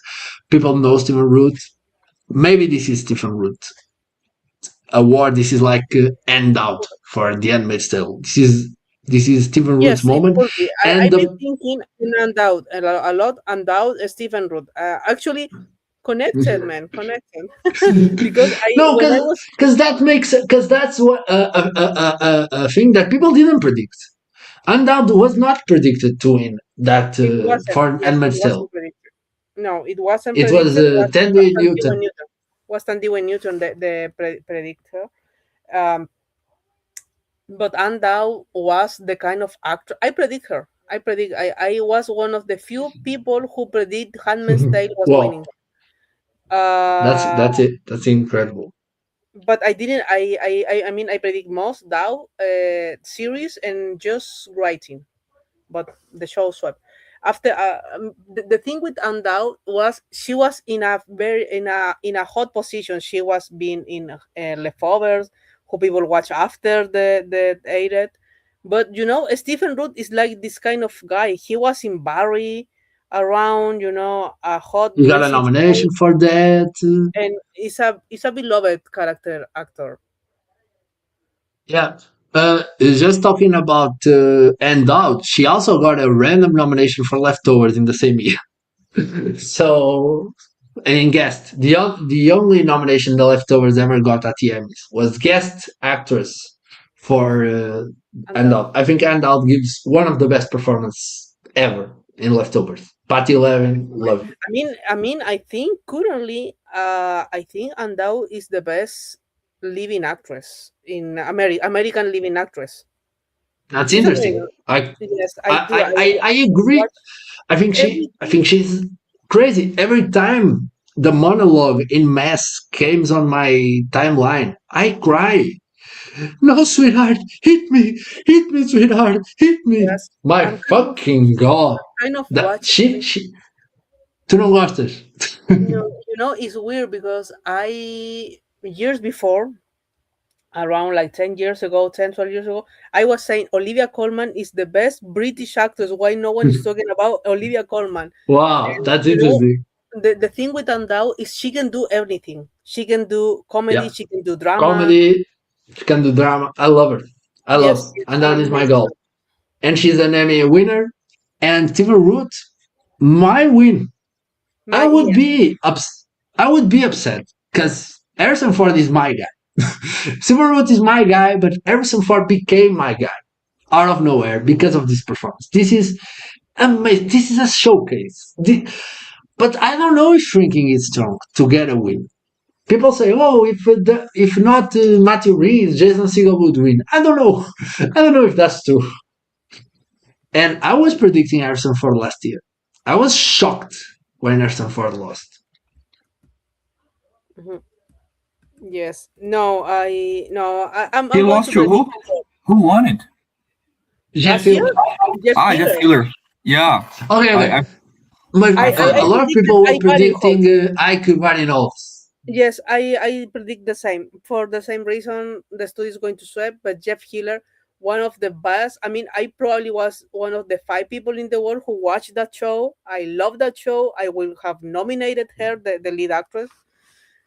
Also, the show got a writing nomination. Yes. Never forget. Jeff Hiller does nothing in Widow's Bay. Yeah. Yeah. No. No final, tu não viste. No final é bem engraçado. No final ele encontra. Eu vou ter que ver o final de Widow's Bay, porque eu vou fazer umas entrevistas aí. Eu vou ter que ver o final. Mas tem que ver a série toda. Eu vou ter que ver muita coisa. Quem é que vais entrevistar, Widow's Bay? David Fleming. Ok. Achei que era alguém importante. Não, David Fleming é importante, pô. É importante, estou brincando. Eu vou entrevistar o Newton Brothers, o qual que é o Daniel Hart lá, o compositor do... Gina King muito boa em Leftovers também. Comedy supporting actors. You guys are sleeping. Yes. No, supporting actors for me is no brainer. To me, it's Kate O'Flynn. I'm not having thinking. I think Hannah Heidenberg has a shot, of course, but Of course. to me, I was saying even before the nomination that this was Kate O'Flynn. She has a lot of a scene with Matthew Reese. Matthew Reese is like a and she's like a co-lead. Yeah, no. She has two episodes. Yes, two, and you know she's amazing. She's a new face. One is not illegible, but people don't care about. but yeah, I think Kate O'Flynn is one of those people that. Who is she? Where did she came from? From Michael Lee, apparently. But yeah, she's amazing. She's amazing. So it's a revelation. You cannot take your eyes out of it. And like Anna and Binder, her fans are like, oh, this is crazy. She's gonna go unrecognized for this performance. It's like, guys, she won last year. Do you know that? Do you know that she won last year? And it was a bad performance. I think Anna Binder was one of the reasons I didn't care for this season of X, because the Ava character didn't have anything to do. They were like, oh, this is a Deborah Vance show. We don't care about Ava. I know she has an emotional scene at the end, at the disco. I call it the after sun scene. But I think Kate O'Flynn is going to win this. And I'm sorry for all the Anna Binder fans. She's not going to go unrecognized. She won last year. It was very, very fair. She should have won before. And gave an historical speech.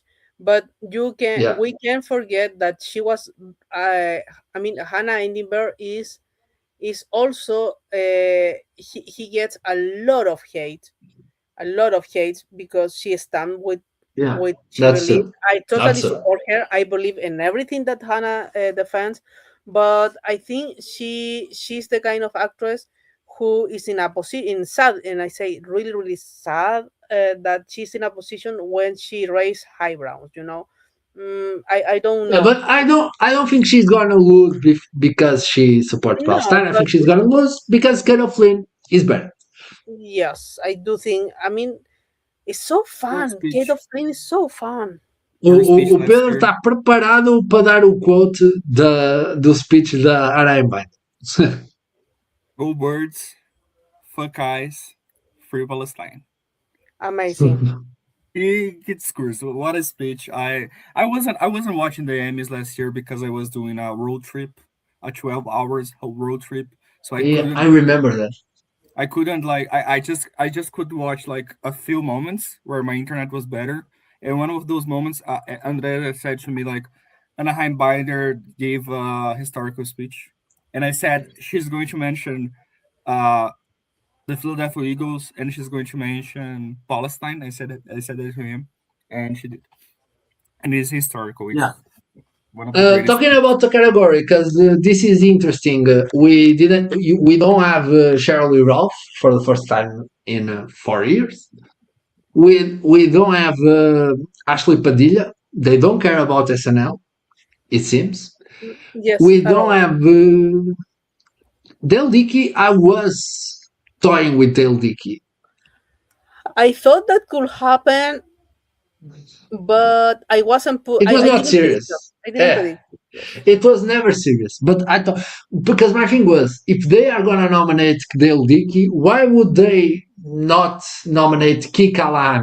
If Key Callahan didn't happen at the end of the show, I would have predicted Dale Dickey, because it makes sense. And Dale Dickey is a Stephen Root type of girl, is a handout type of girl. She's been so good in so many movies. People know her a lot. She's she's always playing a junkie, but she's playing good junkies. She's very good, and this is a different flavor for her. There's Megan Stalter, Jessica Williams. Megan Stalter, I predict this girl since season 2. For the first time, I didn't predict her. She got nominated. I would not have nominated her this time. I don't like Michelle Pfeiffer's performance. There was a time, remember when everyone was like, oh, Michelle Pfeiffer is winning. 100%. Nobody's talking about that. There's an L. James. Abbott Elementary is very strong. What if L. James finally wins? Would be so random. Will be crazy, you know, but I think that will show a little weakness for Widow's Bay. No, I think it's Kate O'Flynn. I'm putting money on Kate O'Flynn. Me too. Yes, it's her. And I think, you know, but you can have here and supporting actor, you can have a space for a shocking win. Surprise. But you know, Yeah. to me, in lead actors, there is no brainer. It's Gene Smart and it's Matthew Rhys. There is no chance for another. No. And I'm so sad No. for Jason Segel, because finally was like it looked like they could be Jason Segel or Martin Short finally winning. Then Matthew Would Rhys have been and destroy everything. Steve Carell. But here we have the most shocking nomination of all time. Where did Yahya Abdul-Mateen II came What the hell is out? that? You know, No, but you know the why sh- they nominated? Did you watch the show? No. It's very good. I love the show. I'm a voter. I would vote for Yahya. Yahya is on my lineup. My lineup is Matthew Rhys, Jason Segel, Yahya. I was shocked for Yahya, but the guy campaigned his ass off. He was in every round table, and Wonder Man is a superhero show. Yes, but it's a show about actors. It's a show about a guy struggling to be an actor. The same thing happened with Bait. Bait is a show about a guy struggling to be an actor. So, Yahya is a former winner. He campaigned a lot, and people connect with the show. And the show is very good. I really recommend you to watch Wonder Man. It's not bullshit Marvel. It's top tier Marvel. You know, Ben I Kingsley have was to go robbed. now, and I'm so sad because I'm having a really great time. But I wanted Yeah. to tell you that I have to choose my favorite films. I have to write we in Palomita we choose like a team or favorite film, and I put Disclosure Day because it's one of my. I wrote about Disclosure Day, how much I love that film, and I still say Emily Blunt is not going to happen at Oscars. She's the filler. I not can't the- believe in you right now. I can't believe in you. Do you know who Yeah. is going to get an Oscar nomination for Disclosure Day? I think it John can Williams. have, no music. John, And- this and- card's very John good. Williams. This card's very good. I think it's okay. I think I it's very go good. for two of my favorite films. I need to watch The Invite because I think that is my kind of film. The other films I wrote was The Bride, and I really want. I couldn't finish, Judith. I I was going love to The say- Bride. I love The I Bride. watched 40 minutes and I was like, yeah. People Sorry. doesn't understand Maggie Gyllenhaal vision. I can see her vision. No, I I'll love finish her. watching, but I mean, Julia loves The Bride because of Jessie Buckley. She's a Buckley head. She Yeah. doesn't care about anything else. No, but I love the film. I love Maggie Gyllenhaal. We need to talk someday how, or I mean, next week we have Benny's lineup, and Maggie Gyllenhaal is the president. So I need to see who. I think That's very weird. That doesn't make any sense. She's Ink someone is going with to win two movies. Ink is going to win the she's a nepo. She's a nepo baby, No, well connected. Yeah, but I they remember like when people they were like to do so this kind up, of shit. when people were so upset with Greta Gerwig being the president of Cannes. I think Gyllenhaal is more And upset. Yeah. the thing is that Maggie Gyllenhaal almost won the Golden Lion with her debut feature in Venice. She was very near. The thing is, What did she Greta win? Very Gerwig close. did not make the bride, so no. She won. She won the but- screenplay, I think. No, I think she won screenplay. I don't think she won That's close. she won a jury screenplay. prize or something. No, And she I won don't think she won. screenplay, and she The said only that she was way half you Italian. the only way you can say she won a gold she was close if she won silver, but she didn't want silver, so she was not close.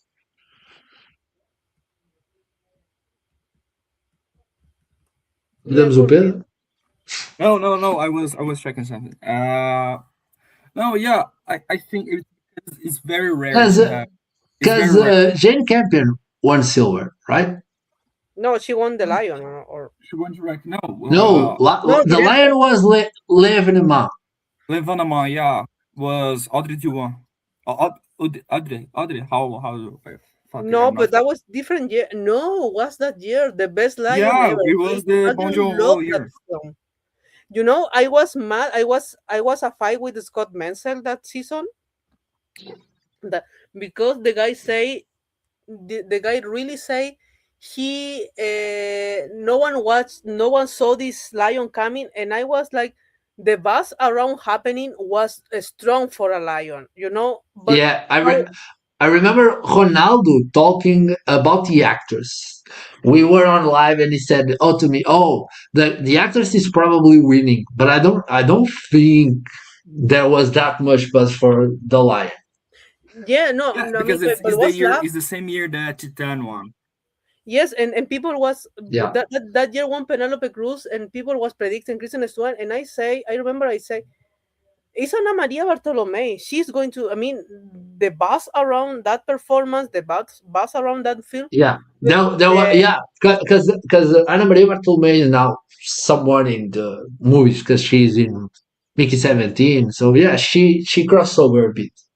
No, yeah, But she's a popular actress now. Julia, I just before you go, I just didn't want to talk about something that is very weird because if you go in the Emmy predictions for the creatives, we didn't talk about cast, but we're gonna talk one of these days. Mhm. Widow's Bay is heavily predicted to win on casting, and I'm like, why are you guys predicting Widow's Bay to win casting, And not but win are the screen? so in the way, but are so like, oh, X is gonna win series so easily, but Widow's Bay is gonna win casting, an award that X never won. I don't think Widow's Bay wins casting if he's not winning series, and I don't think that makes sense. Yeah, Maybe yeah, people that- forget that X never won casting.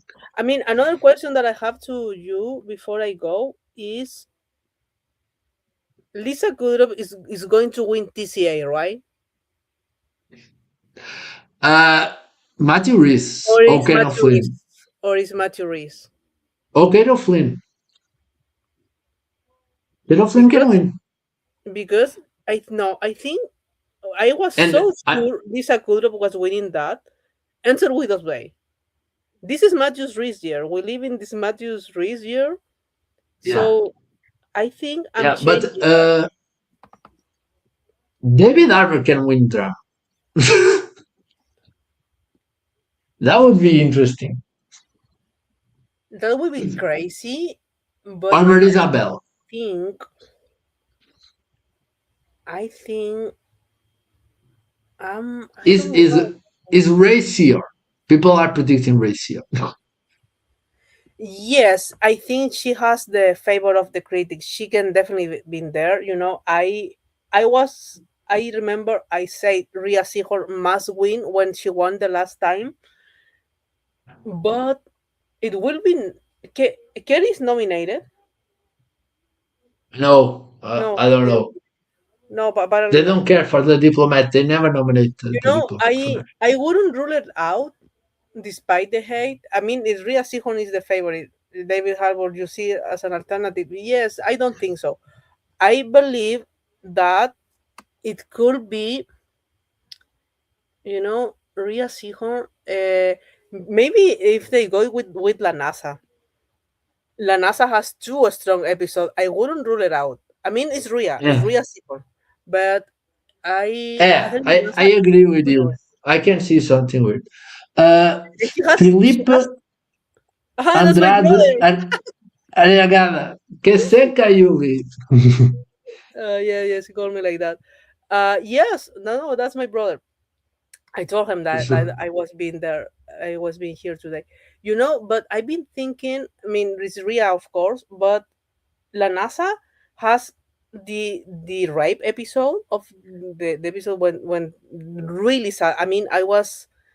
I mean that performance, the girl is to me is really really heavy. I mean, I think both guest performance on the pit are very very well done, and the woman who was dying for cancer, I think she's winning. And the woman who's dying for cancer. Yes. For me is I've been on that train since.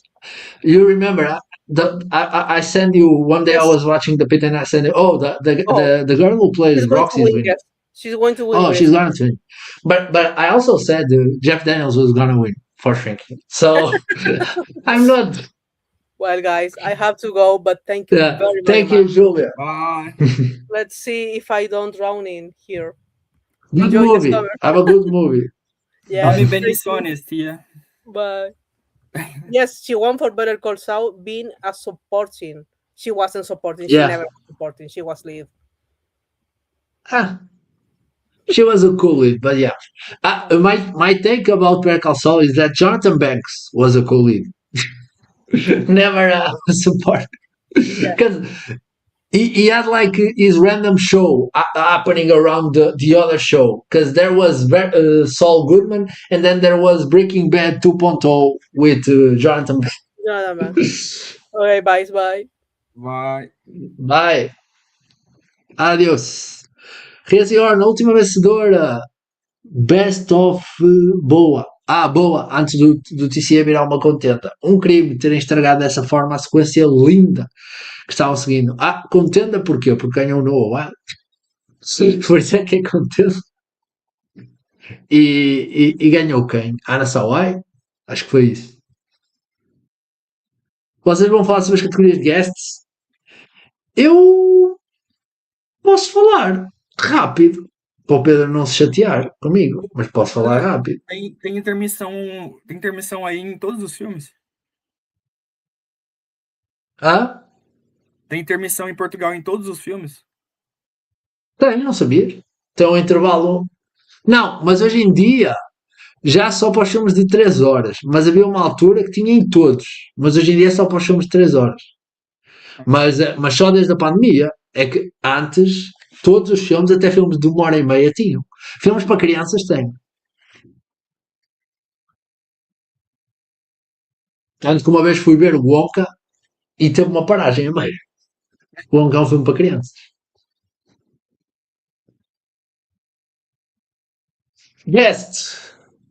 Guest actor. O Brad Coulson entrou por algum motivo quando o Jeff Daniels era o contender. Temos o Christopher McDonald, que depois de ter entrado pela segunda temporada finalmente voltou a entrar. Acho que é uma boa nomeação. Uma daquelas coisas que se a X não fosse uma série grande ele nunca entraria, mas é um personagem que a gente gosta, o Marty, há uma boa performance. Eu fiquei chocado com o Christopher McDonald no Happy Gilmore. O Christopher McDonald em Happy Gilmore dá uma performance nível de Oscar, como Shooter McCabe. Inacreditável. Depois, Amy Sinclair, man. A prova que o Widowsway foi abraçado é que eles nomearam fucking Amy Sinclair, que estava com 3% no Gold Derby, e eu tive a temporada inteira e tirei, porque eu achei, man, Amy Sinclair é muito aquilo que não acontece, mas aconteceu. Mas o Emmy foi contente porque indicou o Corner Story por SNL por nenhum motivo, o que mostra que provavelmente ele teria sido indicado por Heated Rivalry. Será? Não sei se seria, mas porque não é minissérie, é série de drama. Depois, Rob Reiner indicado por não fazer, por ter morrido, comedy guest actor Rob Reiner in Debt. E temos Michael J. Fox em Shrinking, que eu acho que vai ganhar, apesar de muita gente estar a achar que é o Rob Reiner. Quem tem a performance é o Michael J. Fox. O Rob Reiner, do que eu percebi, não tem. Mas é tipo, Pedro, de quem é que tu. Quando tu vais botar nisto, é. Quem é que merece um prémio? Um gajo com Parkinson que não atuava há uma década ou um gajo que morreu outro dia, assassinado pelo filho? Não sei. Eu acho que o Michael J. Fox vai ganhar. O pessoal gosta mais dele. E ele tem vários Emmys também. Tem. 19 indicações ao Emmy, 5 vitórias. E deve ter para aqui umas 3 por The Good Wife, ou uma coisa assim. E ele é tremendo, The Good Wife. Ele também, tu nunca chegaste ao episódio dele em Curb Your... Não. Eu não sei onde que eu parei em Kirby, porque eu troquei de conta. E aí eu assistia Kirby na outra conta. Mas eu lembro que devia estar para aí no... Tu ainda viste ele a meter o pé no Check O'Neill. Eu acho que eu tô no terceiro. Não, isso aí já tô depois. Ele tava no restaurante já. Mas o Michael J. Fox é muito engraçado porque ele tem Parkinson. Então o Larry dá-lhe uma Coca-Cola para a mão e depois quando volta ao Larry, o Larry queixa-se que ele abanou muita Coca-Cola. Unhinged total. Genial. By the way, eu gosto muito do. Eu estou a gostar da série do Larry David. As pessoas estão a criticar, mas eu estou a curtir.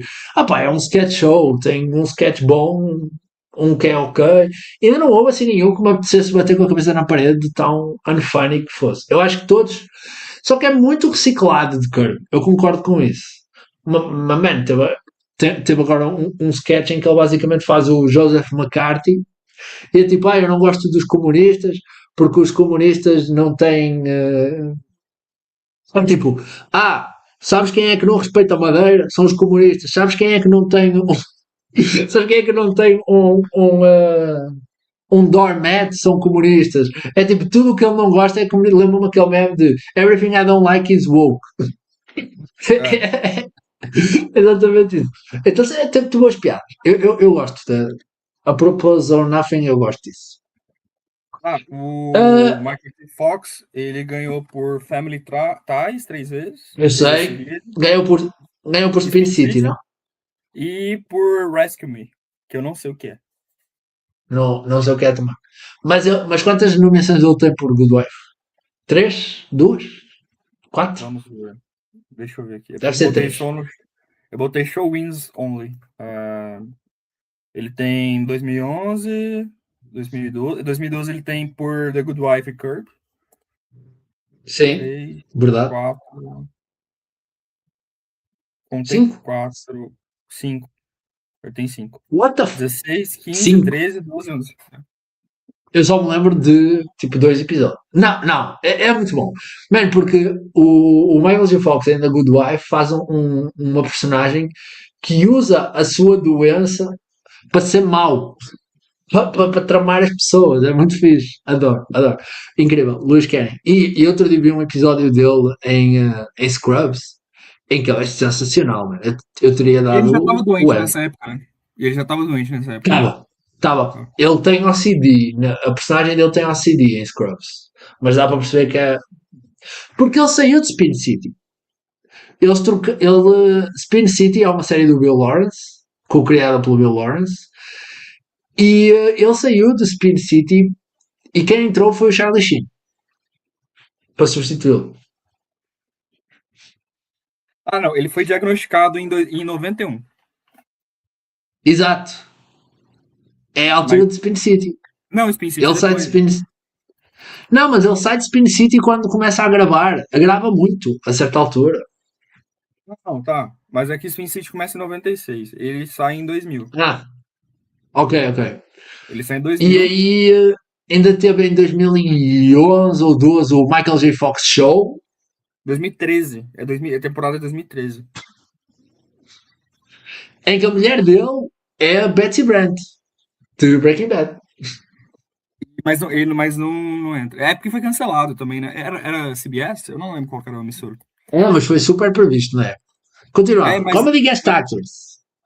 foi. Temos Foi top.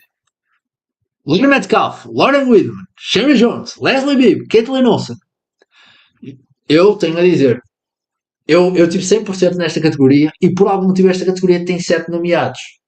Mas a dos homens não tem. E geralmente quando há um empate, eles têm a lei da paridade. Não sei porque é que não houve lei da paridade aqui. Mas pronto, dizer que Lauren Whitman, finalmente, para mim, Lauren Whitman, maior guest da história de Axe. Sabes quem é a Mayor? Ela é incrível. Foi mesmo. Maior jogo, maior personagem. Ainda bem que foi nomeada. O meu episódio favorito da temporada é a submissão dela, o The Cube. Adorei. Lauren Metcalf. As pessoas não estavam a prever, gente, mas a Lauren Metcalf ganhou por algum motivo pela segunda temporada. E ela tem uma cena de 3 minutos que é muito boa. E eu sabia que ela ia ser nomeada. Jamie Lee Curtis. A esposa da Leslie Bibb não submeteu, não? A esposa da Leslie Bibb é Sherry Jones. É Sherry Jones, ok. Sherry Jones eu não indicaria. Acho ok. E eu amo Sherry Jones. Leslie Bibb eu acho perfeita. Acho que estaria entre a Leslie Bibb e a Lauren Whitman, para mim. Jamie Lee Curtis já sabia que ia ser indicada. É uma daquelas coisas da aberta por força. Entrou a Ai, por exemplo. Mas não entrou o Alan White, nem o Evan, nem a Lisa Collins. Ou seja, a série para o ar não cai. Acho isso. Caitlin Olsen. Eu acho que a Caitlin Olsen é muito forte. Já podia ter ganho antes. Devia ter derrotado a Jamie Lee Curtis. Não acho que vai ser este ano. E eu sinto que 1, 2, 3, 4, 5 vão dividir votos. Ganha a Caitlin Olsen. Ganha a Betty Gilpin, que está excelente em Widow's Way. Sabe quem que dirigiu o primeiro episódio de Michael J. Fox? Quem dirigiu o piloto? É Soulman. É um diretor. Ele tá com um filme agora, vai lançar agora uma comédia romântica, que é Crazy o Plot, mas fez muito sucesso em 2023. Eu sei quem é. Will Gluck. Will Gluck, exatamente. Nunca sou. Mas foi por causa de falares de Crazy Plot, comédia romântica, é o Will Gluck. É a comédia romântica. One Night Only. É. Mas isso não faz sentido nenhum, mano. Porque, tipo, se tu não pudesses transar, tu passavas o ano inteiro a arranjar um contatinho para quando pudesses transar, conseguires transar logo. Não ias à procura de alguém para transar. Tu já tinhas... Não é? Tu se só pudesses transar a uma quinta-feira, tu passavas o resto da semana à procura de alguém para transar. Exatamente. Eu acho muito possível a Lauren Metcalf levar e surpreender todo mundo. Eu acho também, porque ela ganhou pela primeira vez Out of Fucking Nowhere. E também eram umas 3 ou 4 indicadas. Mas eu não adoro o argumento de boat splitting, mas aqui eu acho que a Caitlin Olsen é feio de muita gente, a Leslie Bibb é feio de muita gente, Sherry Jones não é feio de ninguém, Lauren Whitman é feio de muita gente, Lauren Metcalf, ela em si é feio. E a cena é boa, a cena é muito boa. Ela tem 14 indicações e 4 vitórias. Gostam muito dela mesmo. Meio que é a minha categoria favorita. Betty, Kathleen e Bibb, as maiores. E a Lauren Whitman, Lucas. Lauren Whitman é a maior. Eu acho esta nomeação incrível. Prova que X é muito forte. Não quero... Parece que eu estou a dizer que X não é forte, mas X é muito forte. Não se esqueçam disso. Aqui, Drama Guest Actor. Temos Jeff Hiller por Pluribus, Jonathan Pryce. Mais uma categoria que eu acertei 100%. Jeff Colbert, Bradley Whitford, Ernest Arden Jr., como de mim, é muito engraçado, Pedro, porque o Ernest Arden Jr. ninguém estava a prever e agora está em segundo. E eu tive o Ernest Arden Jr. desde o início, porque é o tipo de coisa que o Emmy faz, mano. Spoiler alert: este gajo morre em The Pit e tu sabes quem ele é, porque é o Louis, ele já foi lá várias vezes. O facto de ele morrer é forte. E eu acho que ele vai ganhar. O Ele Comando morre? Domingo pode ganhar outra vez. Hã? Ele morre? Spoiler, brinca. Eu disse spoiler alert. Tu é que não estás a ter. Não, mas você já tinha falado no dia do Emmy, já. Pois é. Comando Domingo pode ganhar facilmente. Bradley Whitford tem uma estatística muito aleatória com o Bradley Whitford que eu tenho que relembrar as pessoas. O Bradley Whitford, a primeira vez que ele é nomeado por um personagem, ele ganha sempre. Ele ganhou por West Wing, ele ganhou por Transparent em Guest Comedy Actor e ganhou por Handmaid's Tale em Guest Drama. E eu acho que ele tem material. Eu quando vi, eu fiquei, foda-se, o Bradley Whitford vai ser nomeado por The Diplomat facilmente, se ele não fizer a borrada da Alison Jerry, porque ele para o ar vai ser suporte. Então, o Bradley Whitford, e isso aconteceu mesmo com o Handmaid's Tale, ele foi de guest e depois entrou suporte. Ele sabe aproveitar bem essas regras. Então, eu estou com o Ernest Arden Jr., não desconto o Bradley Whitford e o Jeff Miller nunca desconto também. Ou Jonathan Price, a vitória aleatória de Slow Horse. É o Clayton Davis está a prever o Jack Lowden. É um bocado aleatório. Crazy.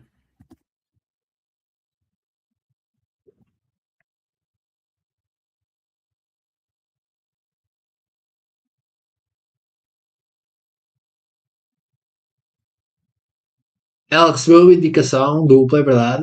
Ela está melhor na temporada do que na segunda, eu também acho. Eu acho que eu nunca percebi o que é que as pessoas viam nela na segunda temporada. Eu achei ela muito engraçada nesta. O Comando Miguel que tem mais material desses sindicatos, é quase um conjugante. É, só que ele tem poucos episódios. Ele só aparece no início e no fim, basicamente. Mas o final é todo sobre ele. O final é todo com ele, sem dúvida. E Guest Actress. Eu não vi Paradise, mas custa-me muito prever alguém para uma série que não é principal. Custa-me muito. O Emmy está muito dividido entre 3, 4 séries. Eu não vejo de onde é que a Shailene Woodley vai aparecer para ganhar por Paradise. Essa é a minha opinião. Tina Blab, uma previsão que eu fiz, e é possível. É muito possível. Merit Weaver, uma previsão que eu não fiz, mas que é uma favoritaça do Emmy. O ano passado ela estava em quarto e ganhou. Era estúpido também tê-la em quarto, com todo o respeito aos colegas. E Brittany Allen, da Pitt. Esta mulher tem muita campanha, porque foi ela que se submeteu a ela própria, falou sobre isso publicamente. As pessoas sabem isto deu-lhe muito mídia e a performance é undeniable. Eu acho que ela vai ganhar. É a minha opinião.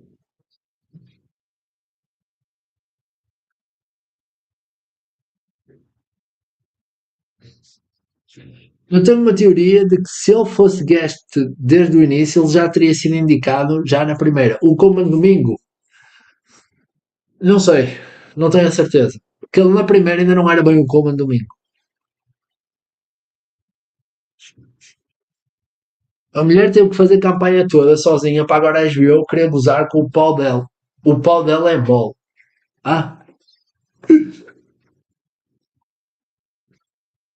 Pedro, vamos falar sobre Oscar rápido. Que eu também já estou cansado, tu também estás cansado. Eu vou-te fazer perguntas e tu dizes sim ou não. Digger é um Oscar contender? Sim.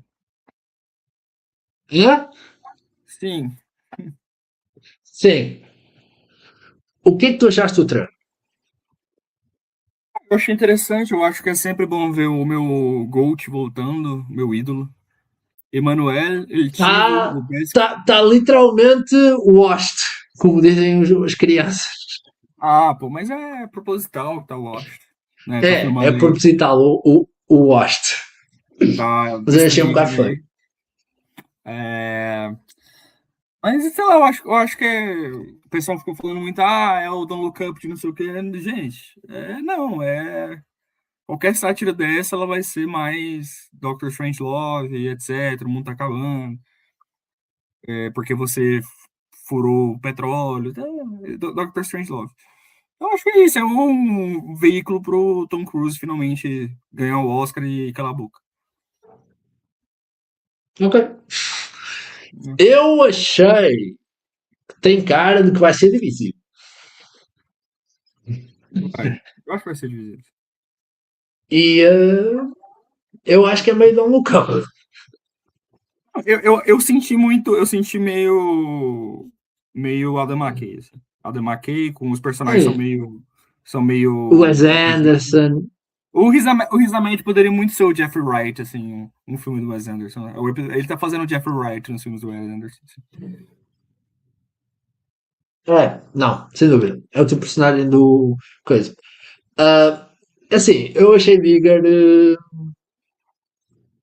Parece um que você vai odiar. Eu vou ter cautela. Eu acho que eu não vou gostar muito. Então a transformação é o Tom Cruise sem os 1000 procedimentos que ele tem. É exatamente isso, porque a gente passou o quê? 1 ano e meio escutando, nossa, o Tom Cruise tá muito transformado em Digger. Que não sei Mas o quê. ainda não fiz isto, mas eu queria perceber se a Rita consegue perceber que é o Tom Cruise naquela imagem. Eu vou mandar agora mesmo, em direto, e vamos ver se ela. Porque pra mim ele só tá de fatsuit e um pouquinho mais velho na cara. Porque, Assim, porque disseram que é reconhecível. Se tu não soubesses que é o Tom Cruise, tu não reconhecias. Eu acho isso crazy, porque eu acho que tu olhas e vês que é o Tom Cruise. Você sabe de quem que é a Vou maquiagem? perguntar. Já vou trazer informação. Você sabe de quem que é a maquiagem? É do Kazu? Caso Rio. É Caso Rio. Kazu? É.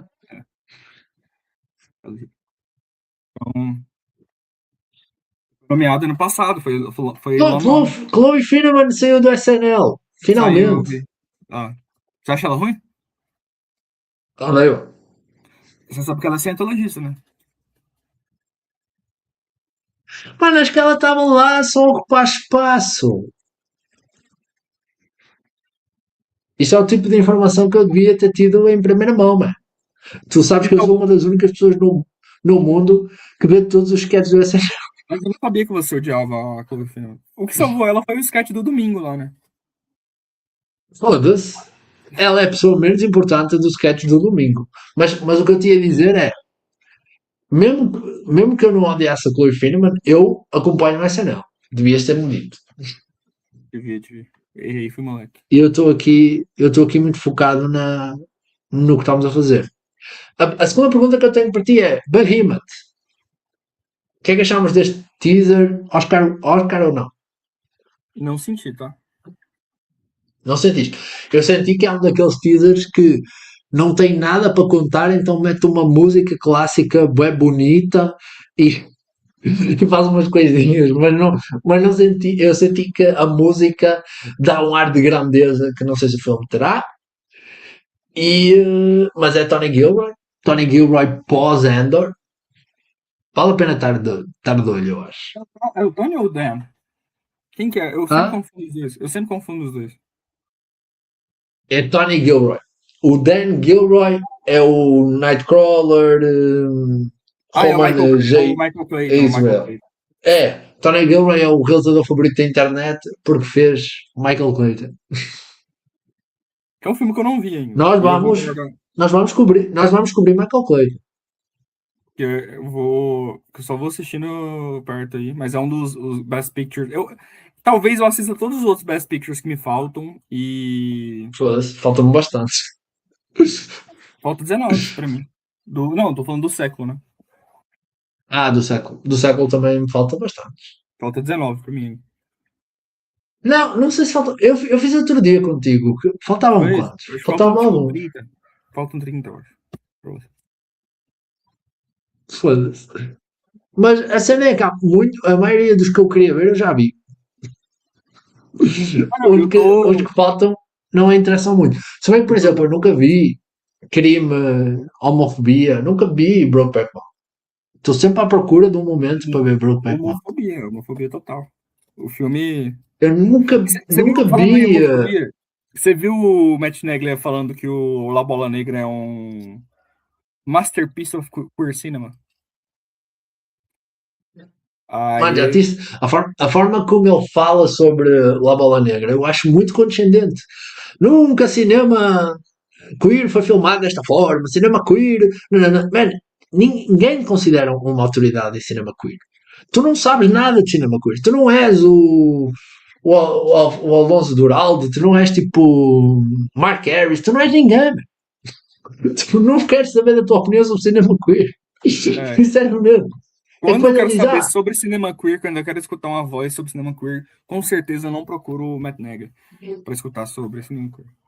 É épico, é um épico, é um cinema queer filmado ao nível de Dunes, que, tipo, é coisas weird que não me interessam. Enfim, Behemoth, eu ainda quero acreditar no Will Arnett. É isso. É isso. Neste canal a gente acredita em Will Arnett. Mas estava a falar com o Luís, a pessoa que mais aparece neste teaser é o Will Arnett, que mais ouvimos no teaser. Faz o irmão.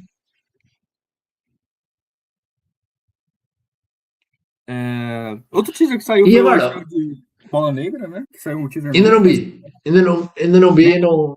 Uma música belíssima, tá? Um cover de. Mas tu gostaste do teaser? Gostei. Achaste épico? Achaste o maior filme queer da história? Não, porque eu assisti mais de 3 filmes queers na minha vida, então. Mas entendes porque é que as pessoas podem não gostar? Isso é que eu estou curioso para perceber. Não, tem aqueles colegas meus snobbish que não gostaram. E aí, acho que essa galera mesmo não vai gostar, mas eu não sei se tem isso. Não sei. Eu tô curioso pra ver. Inclusive sair em fevereiro aqui no Brasil. A Rita respondeu: alguém conhecido. Ó.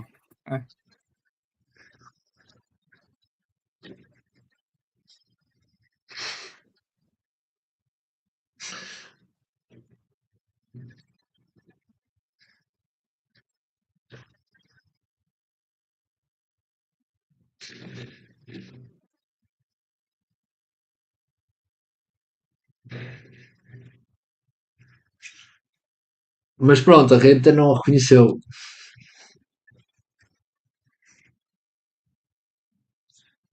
Eu acho que dá para perceber perfeitamente que é o Tom Cruise. Eu tava esperando algo muito mais over, assim. E aí, quando eu vi. Eu estava com medo. E aí eu olhei e falei, normal, ele só tá. Alguém escreveu. Eu tendo uma piada que alguém foi assim. Isso. Não dava. Podiam ter escalado alguém 60 mais. Eu achei essa genial essa piada do Chico Barney. Muito bom. Foi muito bom. Foi cinema essa piada. I Play Rocky. A fotografia mais feia da vida é esse fotografia moderna aí. Que é tudo brancão na frente, assim, um chapado atrás, as luzes estralando, assim. Mas, sei lá, eu acho que o tipo de filme que eu vou gostar é sobre bastidor. Eu achei o trailer muito bem feito, man. Deu-me ali um chillzinho. Eu acho que não tem como dar errado, sabe? É um filme muito safe, assim. Tem o Trace Letts fazendo Homem Mal de estúdio. Man, vejam eu não sei qual é o episódio, mas há um episódio em que eles falam sobre isto, em que ele conta que no The Ringer, em que ele conta que um dia ele estava a fazer uma cena no I Play Rocky e o Peter Farrell disse que ele estava too broad. Ele diz assim: se o homem que dirige There's Something About Me e Dumb and Dumber está a dizer que eu estou too broad. Ele fez um exercício de reflexão. Né? Meu Deus. Mas parece com aquela peruquinha. E a cena é que ele está a fazer um composite character, não é alguém que existe. Mas muita gente no filme está a fazer pessoas que existem. Tipo, quem está a fazer o Ed Wilson é o Toby Kebbell. O Erwin Winkler é o PJ Barne e o Robert Shaloff é alguém famoso também. O Moreira já pôs o. Não, o Toby Kebbell está a fazer o Robert Shaloff. O Ed PJ Wilson é o jeito Plus. PJ Byrne O faz PJ Byrne é o Irvin Winkler. Yeah. John Avildsen é o Jay Plus, Robert Chartoff, Toby Kebbell. O Matilda faz o pai. A Talia Shire é a Kiki Seto. Isso eu não sabia. E a Anna Sphirov faz a primeira mulher do Stallone, Sasha Kazak. E o Steven James faz o Carl Weathers. O cast é bom, é bonitinho. Um gajo chamado Robert Morgan faz o Burgess Meredith. Eu acho que conheço este homem, já ouvi em coisas. E um Scott Teller faz Burt Young. É bem parecido com o Burt Young, inclusive. E o Steven James é bem parecido com o Carl Weathers, né? Ele parece. Mas o pessoal, eu não acho muito. Tá tudo, mas o Anthony Hipólito é igualzinho o Stallone, não sei jeito. Ele parece muito. A Rita diz que se lembrou, entretanto, que o pai dela mencionou que o Tom Cruise estava irreconhecível. Então ela lembrou-se que é o Tom Cruise.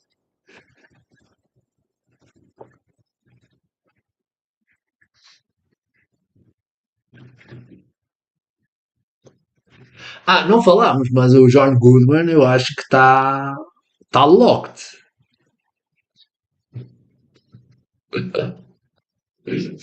Nada me preparou para a maquiagem na cara do John Goodman. Também é. Mas eu adoro aquela cena. Eu acho que vai ser performance inacreditável, John Goodman. Não, e é um filme que tem 1h40, eu fiquei surpreso. Tem 1h40, diga só. Graças a Deus, foda-se. Imagina levar com. Eu sou do time que comédia é 1h30. Não, eu queria falar da I Play Hockey. O Moreira já está a prever o Anthony Hipólito. E eu acho que há um caminho para I Play Rock. Adivinha, Pedro, o que é que eu vou dizer? Qual é o caminho? Claro, mas isto é o ilusório TIFF People's Choice Award. Todos os anos a gente. Alguém falou ontem de Tony. Foi o Barry alguma coisa do Globe and Mail. Que ele falou que se o Tony tivesse sido lançado. Fosse lançado. No TIFF? No TIFF, ele ganhou.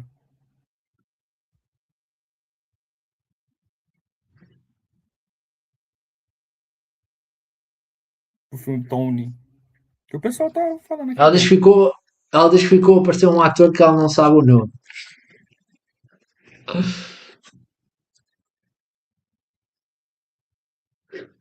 O Tom Lee Jones, ou assim. Diz que The Invite é um filme horroroso. Nossa Senhora. Eu gosto como o Lucas é hater de tudo. É isso aí, Lucas. Continue assim.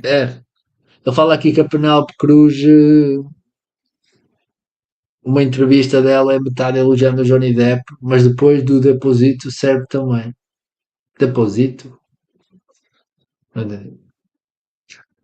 Mas sobre a Play Rock é isso.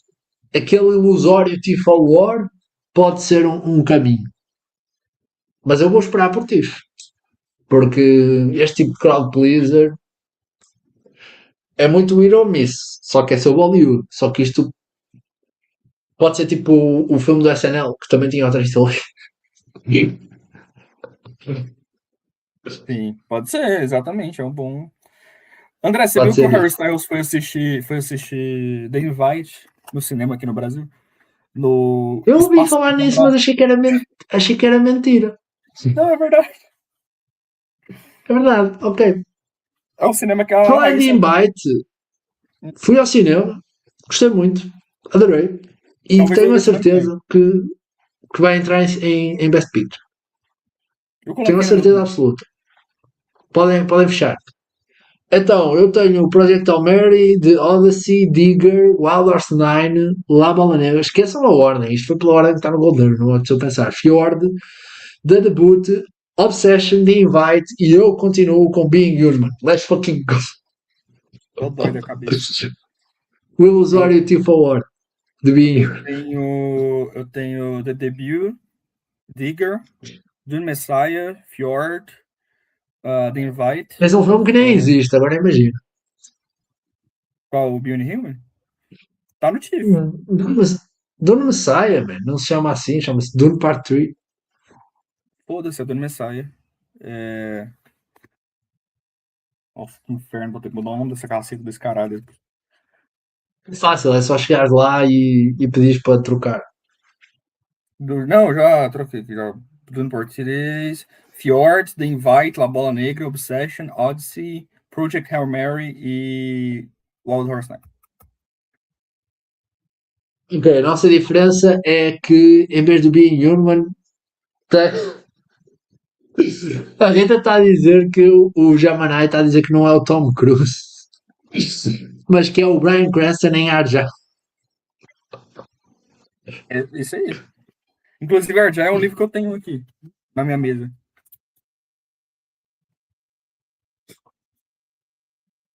Surpreso que vocês não citaram a grande estreia a estrela desse teaser, que é o gato. Eu gostei muito. Acho o gato muito fixe. Dune Parte 3 vai matar a Odisseia. Eu não tenho Dune Parte 3. Aqui, ó, meu livro de Argyle. Eu comprei por €1. O quê? Já?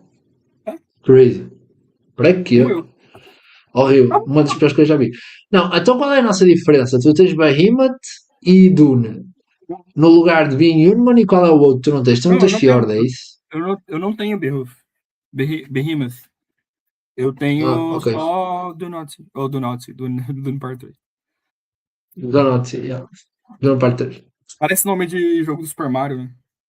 Direção.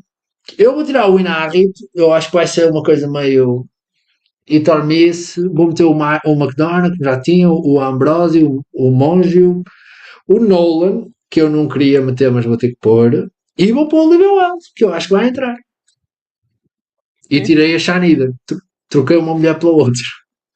Eu tenho Iñárritu, Nolan, Munju, Los Haves e McDonald. Faz sentido. Queria fazer dar uma informação aqui, ó, se os Lohabs forem indicados à direção, que eles vão ser o primeiro casal ex-divorciado a ser nomeado conjuntos em Best Directing. Nunca aconteceu na história. Saudade de ter um filme brasileiro na ponta de um Best Picture. Não. Não vai acontecer Eram tão bons cedo. tempos, né? Eram bons tempos. Rodrigo Teixeira no salve.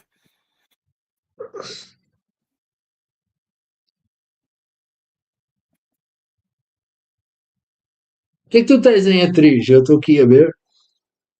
Eu tenho Emily Blunt ainda. Estou persistindo nesse erro.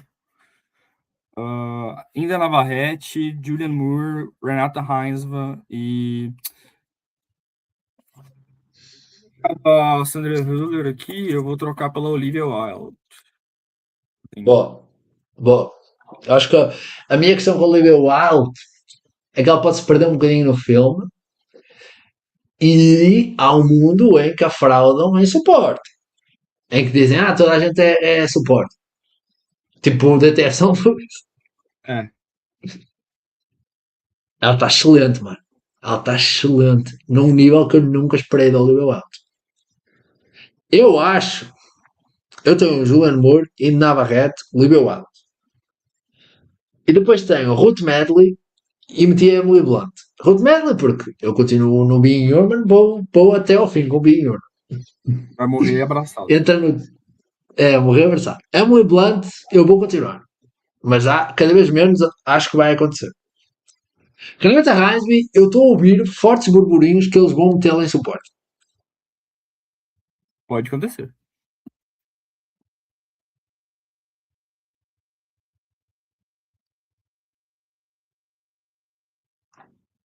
Já estou-me a aloprar, já estou-me irritando com esses fãs de obsessão aloprados falando de indicação direta ao Oscar. Gente, não é impossível. O track record é muito bom, mano. Para este tipo de fenómenos é muito bom. Eu não vou entrar nisso já, mas eu não acho impossível. Se for, fechem o quiosque. Eu acho que ele merece. Minha lista está partida, mas está-me incomodado na brancura disso aí, eu também concordo. Precisamos de algumas atrizes negras chocando antes do final do ano urgente. Tem a Cynthia Erivo, por prima face. Aliás, as Tem 4 categorias parece o. que vão ficar Ah, extremamente brancas esse ano. Precisamos de uma chacoalhada.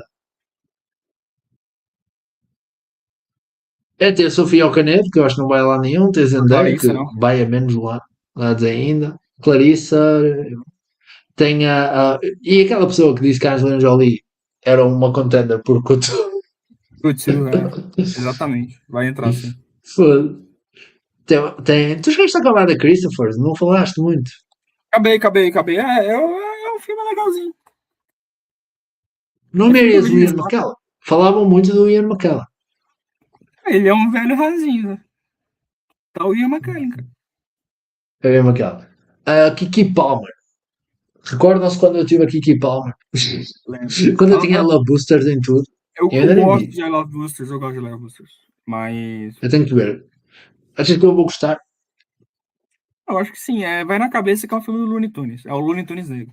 Vai com isso na cabeça Eu que vou prever a Zoe Dodge por Girl Daughter and the Celebrity Grande Celebrity Sex. Sex Pets. Oscar. Mano, eu não vou comprar o hype da Mikey Madison. Eu acho que isso é bait, não existe. Michelle Williams, eu não concordo. Eu não acredito muito também. Eu Eu acho acho que que a Chloe não é vai começar esse hype uma semana que vem. arrasadora. Pela Chanel, Não, da Michelle Williams. é. Achas que é que vai para Veneza? Eu tô sentindo, não tenho informações. Eu tenho informações de outras coisas. Eu tenho uma comparação. Eu acho que a Chanel pode entrar em competição tipo o Baby Girl. Baby Bug, Bom, vamos Só lá. que, só que a Michelle Williams não é qualquer. Não. Mas eu ouvi dizer que a Reisman não tem muito material em Fjord. Que ela se destaca, mas ela tem pouco para fazer. Vamos ver o que é que eles vão fazer com isso. Eu começo a desconfiar de Fjord. Não sei se não é uma coisa que não vai acontecer. Eu acho que It Was Just an Mas Accident Part 2, tá? é isso. Eu não acho que vai Sem ser, terem tipo. vindo a receber a 4ª indicação ao Oscar. Depois que descobri que essa ainda Navarrete gosta de Johnny Depp, perdeu o apreço por ela. Gente, vocês têm que perceber uma cena sobre o Johnny Depp. Ah,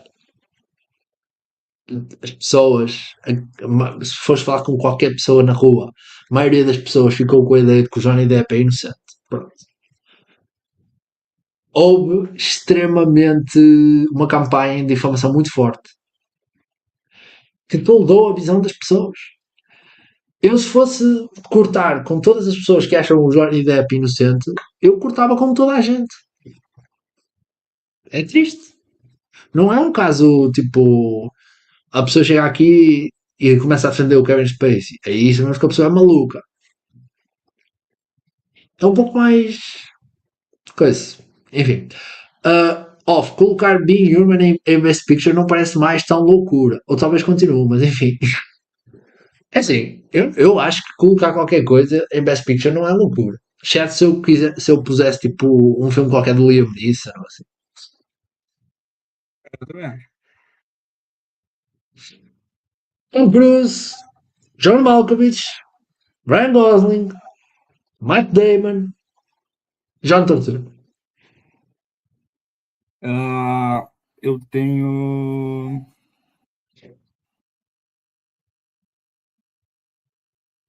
Eu evitei o Peraí. Matt Damon, mas acho que está meio evidente que ele vai entrar. Ou se não entrar, vai ficar mais perto do que eu achei que ele ia ficar, por isso. Você viu que já tá saindo matéria aí falando que a Odisseia vai bater o recorde de seniors. Não é impossível. Não é nada impossível, sinceramente. Cadê? Mas podemos só falar sobre uma coisa. Eu estou a prever toda a gente de The Invite, menos o Seth. Eu também fiz isso. Eu se fosse o Seth Rogen, eu matava-me. Tipo, toda a gente entra menos eu. Por isso é que eu acho que eles vão tentar fraudar o Seth Rogen. É o Mark Wahlberg em The Fighter, né? É exatamente isso. Exatamente isso. Eu acho o Seth Rogen excelente em anime. Excelente. Eu Falaram que acho que ele tá não há bem uma mesmo. Falaram que performance ele tá bem mesmo. mais anime. Mano, não, ele não está bem, ele está excelente. Não há uma performance mais anime. Ó, eu tenho o Matt Damon, o John Malkovich, o Tom Cruise, o Ryan Gosling e o Sebastian Stan. Ok. Eu também se faço sincero, ouvi dizer que ele não tem muito para fazer também. E Mas ele tá careca. já me torturo. Já me torturo, gente. Eu, neste canal, nunca vou duvidar da Sony Pictures. E se eles quiserem fazer acontecer, eles fazem. Vamos perceber se eles querem. Se virmos o filme. Estás aí, Pedro? Só tô vendo um negócio. Está a ver as partes? Se virmos o filme a fazer festivais. Eu preciso ver o filme a fazer Eu festivais. acho que ele estreia em outubro, né? Dá pra fazer em Nova York. Para mim. Não, a Mikey é um miscast total. Porque a Frances Hagan tinha quase 40 anos. Não, ela E, tinha 40 e, anos, não? não, tinha 30 e poucos. E acho que a certa altura ela diz assim: eu estou há 15 anos a trabalhar no Facebook, ou caralho. Man, a Mikey Manson há 15 anos estava de fralda. Não, mas tipo, é surreal. É bem-vindo ao Hollywood. É surreal. Surreal.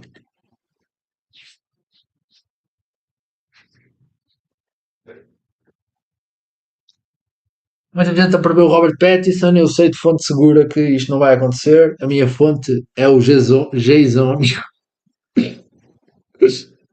Eu e a minha madrinha temos uma aposta com o Jafar Jackson. Ela diz que o Jafar Jackson vai ganhar o Oscar. Eu acho que nem indicado vai ser. Engraçado, nunca mais ninguém falou em artificial.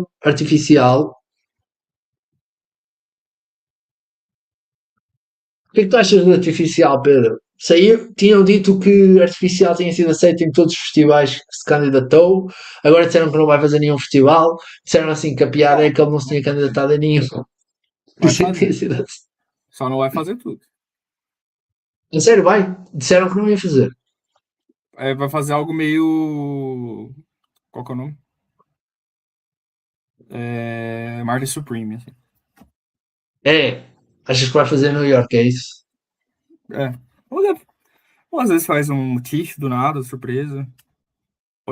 Faz sentido. Eu achei que ia fazer Veneza. Eu achei que ia fazer Veneza, Não, sinceramente. não vai. Acho que não foi mandado pra Veneza, inclusive. Só que o Luca também deve estar com trauma de Veneza. Não, mas também ele falou muita Não merda. falamos, mas Digger não vai fazer Veneza. Digger não vai fazer festivais. Não.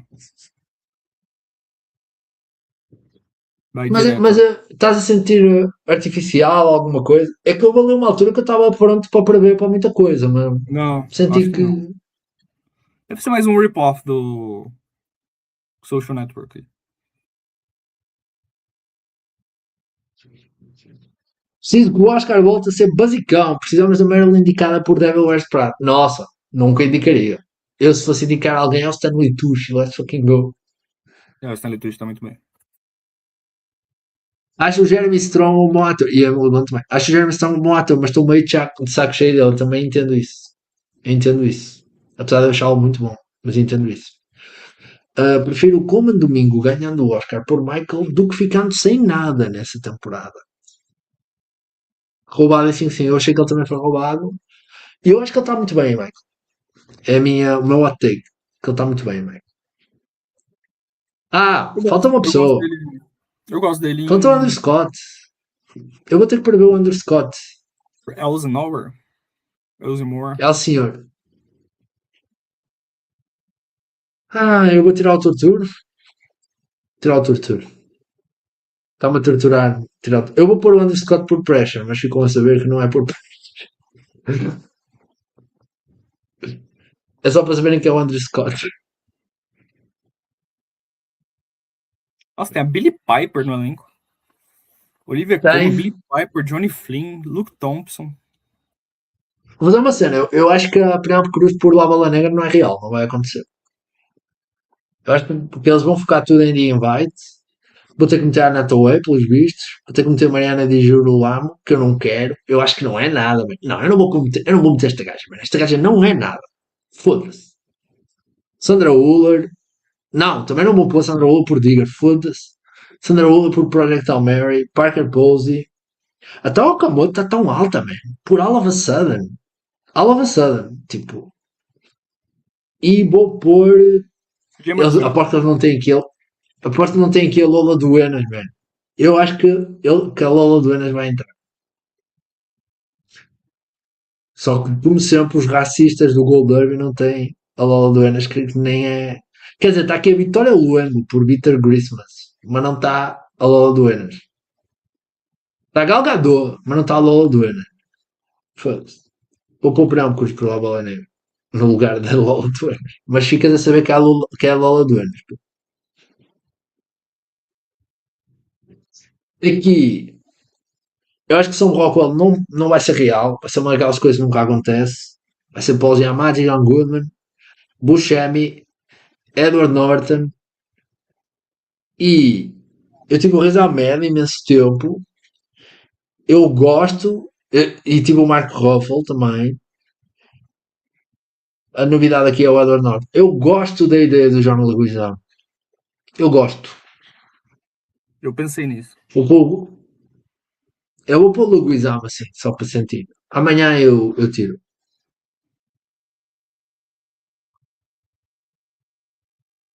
Sandra Oh com o Emmy do Creative Awards ninguém viu, nem foto. Glenn Close com Oscar honorário que ninguém verá a transmissão. Yeah. Pois é, Sandra Oh ganhou pelo meu filme favorito, Quiz Show. Ela é a Adoro. Aquafina. E ó que fina é verdade. Man, o mais chocante é quando elas ganharam na passadeira vermelha do Quiz Show. Crazy. Que estavam lá a passar, eles, pegam aí. Vou jogar, pega aí. Pedro Lima, quem é que tu tens então? Em atriz, eu tenho Penélope Cruz. E Penélope Cruz. Pois é, nem te perguntei. Três, eu Por La passei Bola logo. Negra e por The Invite. Eu tenho Park Pose por Wild Horse 9, Anne Hathaway por Odyssey e tem a Sandra Huller por Project Hail Mary. Exatamente igual ao meu. Tu não acreditas na Mariana de Girolamo? Não. Deixa a Júlia acreditar. O Riz Ahmed não está aqui, man, é crazy. Tipo, Melhor amigo do digam Benjamin. que o Gold Derby não é racista. Eles não têm o Riz Ahmed, mas têm tipo o Christian Bale por Maiden, o Willem Dafoe por Werewolf, o Stanley Tucci, com todo respeito. Enfim.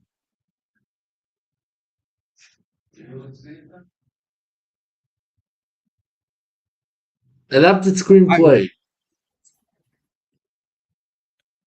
Project Hail Mary, La Bola Negra, The Odyssey, The Invite e Behemoth. Eu tenho Dune Part 3, The Invite, La Bola Negra, Odyssey e Project Hail Mary. Aqui é para que ele até ao fim, concordo. Diz-me uma coisa, Pedro. Porquê Dune? Que Porque eu não acho que entrou vai pela segunda acontecer. parte. Vai Tu achas acontecer. que Dune vai ser maior? Vai. Tu achas que vai ser Vai. Check Notes, Return of the King? Nossa, eu odeio essa. É, mano, eu também odeio. Porque Dune já não é Return of the King. Já não é Lord of the Rings. O Bill nunca nem entrou, mano. Porque o Villeneuve vai ganhar. Eu escutei isso esses dias pra trás. O Villeneuve vai ganhar. Falei, meu irmão, mais fácil ele Estou sempre a ganhar. ouvir isso, mano. É mais fácil ele ganhar do que ele entrar. Mano, mais fácil ele ganhar chatos do que. Porra! Ele vai Mais fácil ganhar. ele ganhar herpes genitais do que. É. do que. Calma. Wild Horse 9, Fjord, The Debut, Obsession e Digger. Acho que é isso. Acho que é mesmo isso. O meu é mesmo. Tá giro, casting. Eu tenho Digger, Fjord, La Bola Negra, Obsession e Odyssey. Eu tenho lá Bola Negra, Wild Horse 9, Obsession. Eu não sei se tem invite. É casting. Eu acho que não. Praticamente 3 amigos da Olivia Wilde. Mesma coisa a Odisseia, mano. Odisseia é casting. Quer dizer, tem muita gente que eu não sei que está na Odisseia. Randão, James Joey Van Ramar Adepo. e assim. Ah? Joey Van Adepo lá. Joe Van Adepo. Verdadeiro? Certeza. Não estás a confundir com o Corey Watkins? Falaram do Joe Van Adepo. A sério? Ah, não falámos do Imesh Patel, mas o Imesh Patel, pelos vistos, é tipo co-lead da Odisseia. E não tem. Não tem sidecard. Olha aí que legal. Eu acho que uma coisa não tem nada a ver com a outra. Não, mas eu só tô falando que a regra é ridícula. Não, não, na verdade aqui, quem foram ridículos é o filme, foda-se. Não, Não tem tem os dois. title card. Tem o Corey Hawkins e tem o Ah, Giovanni Depp. that's crazy. Pois, eu sabia que tinha o Corey Watkins, mas não sabia que tinha o Giovanni Depp. Esse Foda-se, elenco é adoro Giovanni maluquice. Depp. Assim. Hã? É maluquice esse elenco. Tem o Logan Marshall Green. E que veio substituir o Cosmo Jarvis. É? É. E não sabia. É basicamente o knock-off de Tom Hardy. Interessante. Tem quem mais? Vou ler aqui o elenco inteiro pra você. Todos que Não, mas tem. tipo, coisas que eu não sei, porque, por exemplo, tem o James Ramar, tem uns character actors assim aleatórios. Tem o, sei lá, o Sean Avery, o Kate Fugley, Andrew Leonard, Anthony Molinari, Josh Stewart, Sheila Fernandes, Jesse Garcia, Jimmy João Gonzalez, Fernandes é Will. conhecido do que eu. Jimmy Gonzalez fez Logan e Godzilla. E Ah, mas este Gil Fernandes é conhecido de alguma coisa.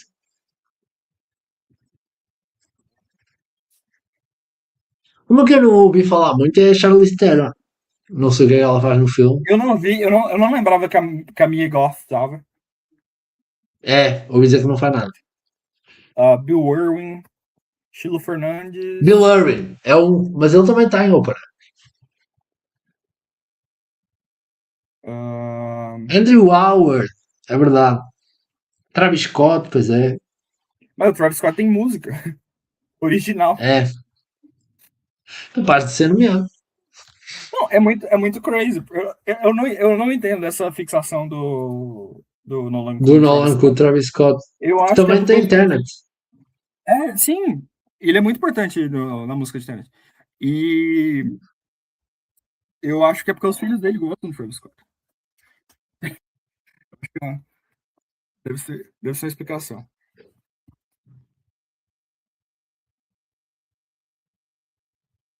Isso é muito engraçado, mano. A entrevista do Nolan em que os filhos. Que o filho disse que nenhum dos Oscars dele tem é por escrito. Mas dá a saber que eu não sou da família dele, pois eu falaria isso e coisas bem piores. Não, é muito engraçado, mano. Nolan e James Cameron. Dois grandes realizadores de épicos que ninguém respeita como os cristãos. Exatamente. Nem os filhos, né?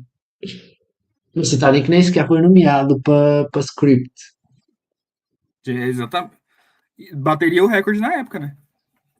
Mas deixo, com todo o respeito, mas o script de Titanic é muito fraco. Fala isso pro Ronaldo. Fala isso pro Ronaldo. O Ronaldo te dá um tiro E na cara. falei. Olha, inclusive, um dos vídeos mais vistos deste canal é eu e o Ronaldo a falar de Titanic. Eu vi Titanic pela primeira vez para um vídeo com o Ronaldo. Olha que legal. Você gostou de Titanic? Ok. Nossa. Eu lembro a primeira vez que eu vi ele cortado na televisão, assim, foi incrível. Acho ok, acho um okzaço, no máximo. Pô, Não acho a um grande filme. bela trilha do James Horner, aí. Saudades do James Horner, que morreu batendo um avião. Sim. É isso, gente. A gente falou de tudo o que queria falar, falou do que não queria falar e estamos prontos. São 10 e tal, eu tenho que ir Semana que vem tem jantar. Veneza aí, eu quero comer bolo. E. Bom? Minha mãe fez bolo. Ah, bom. Quem me dera. É isso, gente. Para a semana teremos programa. Não sei em que dia, mas se quer É. esta hora é boa para nós. Semana que Bah, vem semana que vem tem assunto também, tem Veneza, tem Tiff, e é tem isso. muito assunto. E eu vou ver Odisseia amanhã. Eu devo ver Odisseia também e O, devo ver Invite. o Dol falando na crítica, o Dal falando na crítica sobre o problema recorrente do Nolan de não saber escrever personagens femininos. Isso é um A clássico. gente falou disso hoje, Mas Odisseia. porque eu vi The Prestige ontem, eu vi qual que é o nome em português? O É, Innsbruck. E aí, as em personagens português, femininas. aqui é o terceiro passo. É. E Faz aí aqui sentido, porque é basicamente o terceiro passo do truque, é o da Prestige. The Prestige. E aí Yeah. elas só servem pra, tipo, ser plot devices e morrer. Não, é plot twist total. Mas e eu sempre disse, e o Pedro viu ontem, há uma cena da Emily Blunt e da Rebecca Hall que são iguais. Que é a Rebecca Hall bêbada a queixar-se de qualquer coisa do marido. E a Emily Blunt está bêbada a queixar-se de qualquer coisa do marido. E você não me ama. Ela falando, você não me ama. Você me ama? Aí ele É, fala, não. Aí depois a gente descobre porque ele não ama. Não vou contar o spoiler, é um filme claro. recente, tem só 20 anos. É, é, mas eu a primeira vez que vi não sabia. E fiquei Eu chocado. também eu não sabia, eu não sabia, eu não sabia. Eu descobri, eu não sabia. Isso é ótimo. Isso é fixe, isso é fixe. É legal. O, Mas é o previsível. gajo estava a contar. O Dan Mecca estava a contar agora que na altura ele viu o filme com o Jordan Rock e aos 20 minutos ele segredou-lhe assim: spoiler alert da Prestige. Isso aqui não é o Christian Bale. Mas a primeira vez que eu bati o olho no. Eu acho que na primeira cena do filme, eu já percebi algo estranho, porque ele aparece lá no tribunal, né? Ele tá segurando a menininha. E aí eu. Ok. Mas eu acho bem fixe o final, que é. Spoiler alert de novo. Que a forca cai, o corpo cai na forca, e aí o Nolan ele corta, e aí é uma sombra saindo do escuro dando um tiro e a bola, jogando a bola e dando um tiro. Eu falei, nossa, que isso? Eu achei. Não me lembro. Eu não me lembro. Mas Eu acho o da Prestige é talvez o meu filme do Nolan favorito. Eu gosto muito de Dark Knight, mas Dark Knight não é um filme do Nolan, é um filme do Heath Ledger. E do Michael Mann, né? Michael Mann. É o filme do O Michael filme Mann. Michael Mann. E eu gosto muito do Oppenheimer. O Oppenheimer é muito bom. Eu gosto de Eu, eu, Oppenheimer, que é o filme eu, do Milos Forman, né? É o filme do Milos Forman. é o filme do Forma. Eu acho que eu não vou gostar da Odisseia. Mas vamos descobrir Mas eu acho que é um problema da juntos. ilha de Portugal aí. Eu acho que é um problema de É, Portugal. em Portugal as pessoas. O Cláudio gostou, mas o Cláudio não mora em Portugal, amor. O Cláudio mora em Portugal. Ele mora em Lisboa, pô. É o único português. Mas toda a grande crítica portuguesa já falou sobre a Mal Odisseia, falta um grande crítico, sou eu. com você. Vai sair lá no GeekSphere lá. Vejam. Olivia Wilde muito, muito talentosa, eu digo aqui, mano. Não estava nada à espera. Eu achei ela tremenda no filme, em todos os sentidos. E o Moreira chateia-se, mas The Invite é um filme do diabo. É isso, tchau, gente. Terminamos nessa nota. Então já sabem. Vejam Vejam, filmes. vejam séries. Divirtam-se.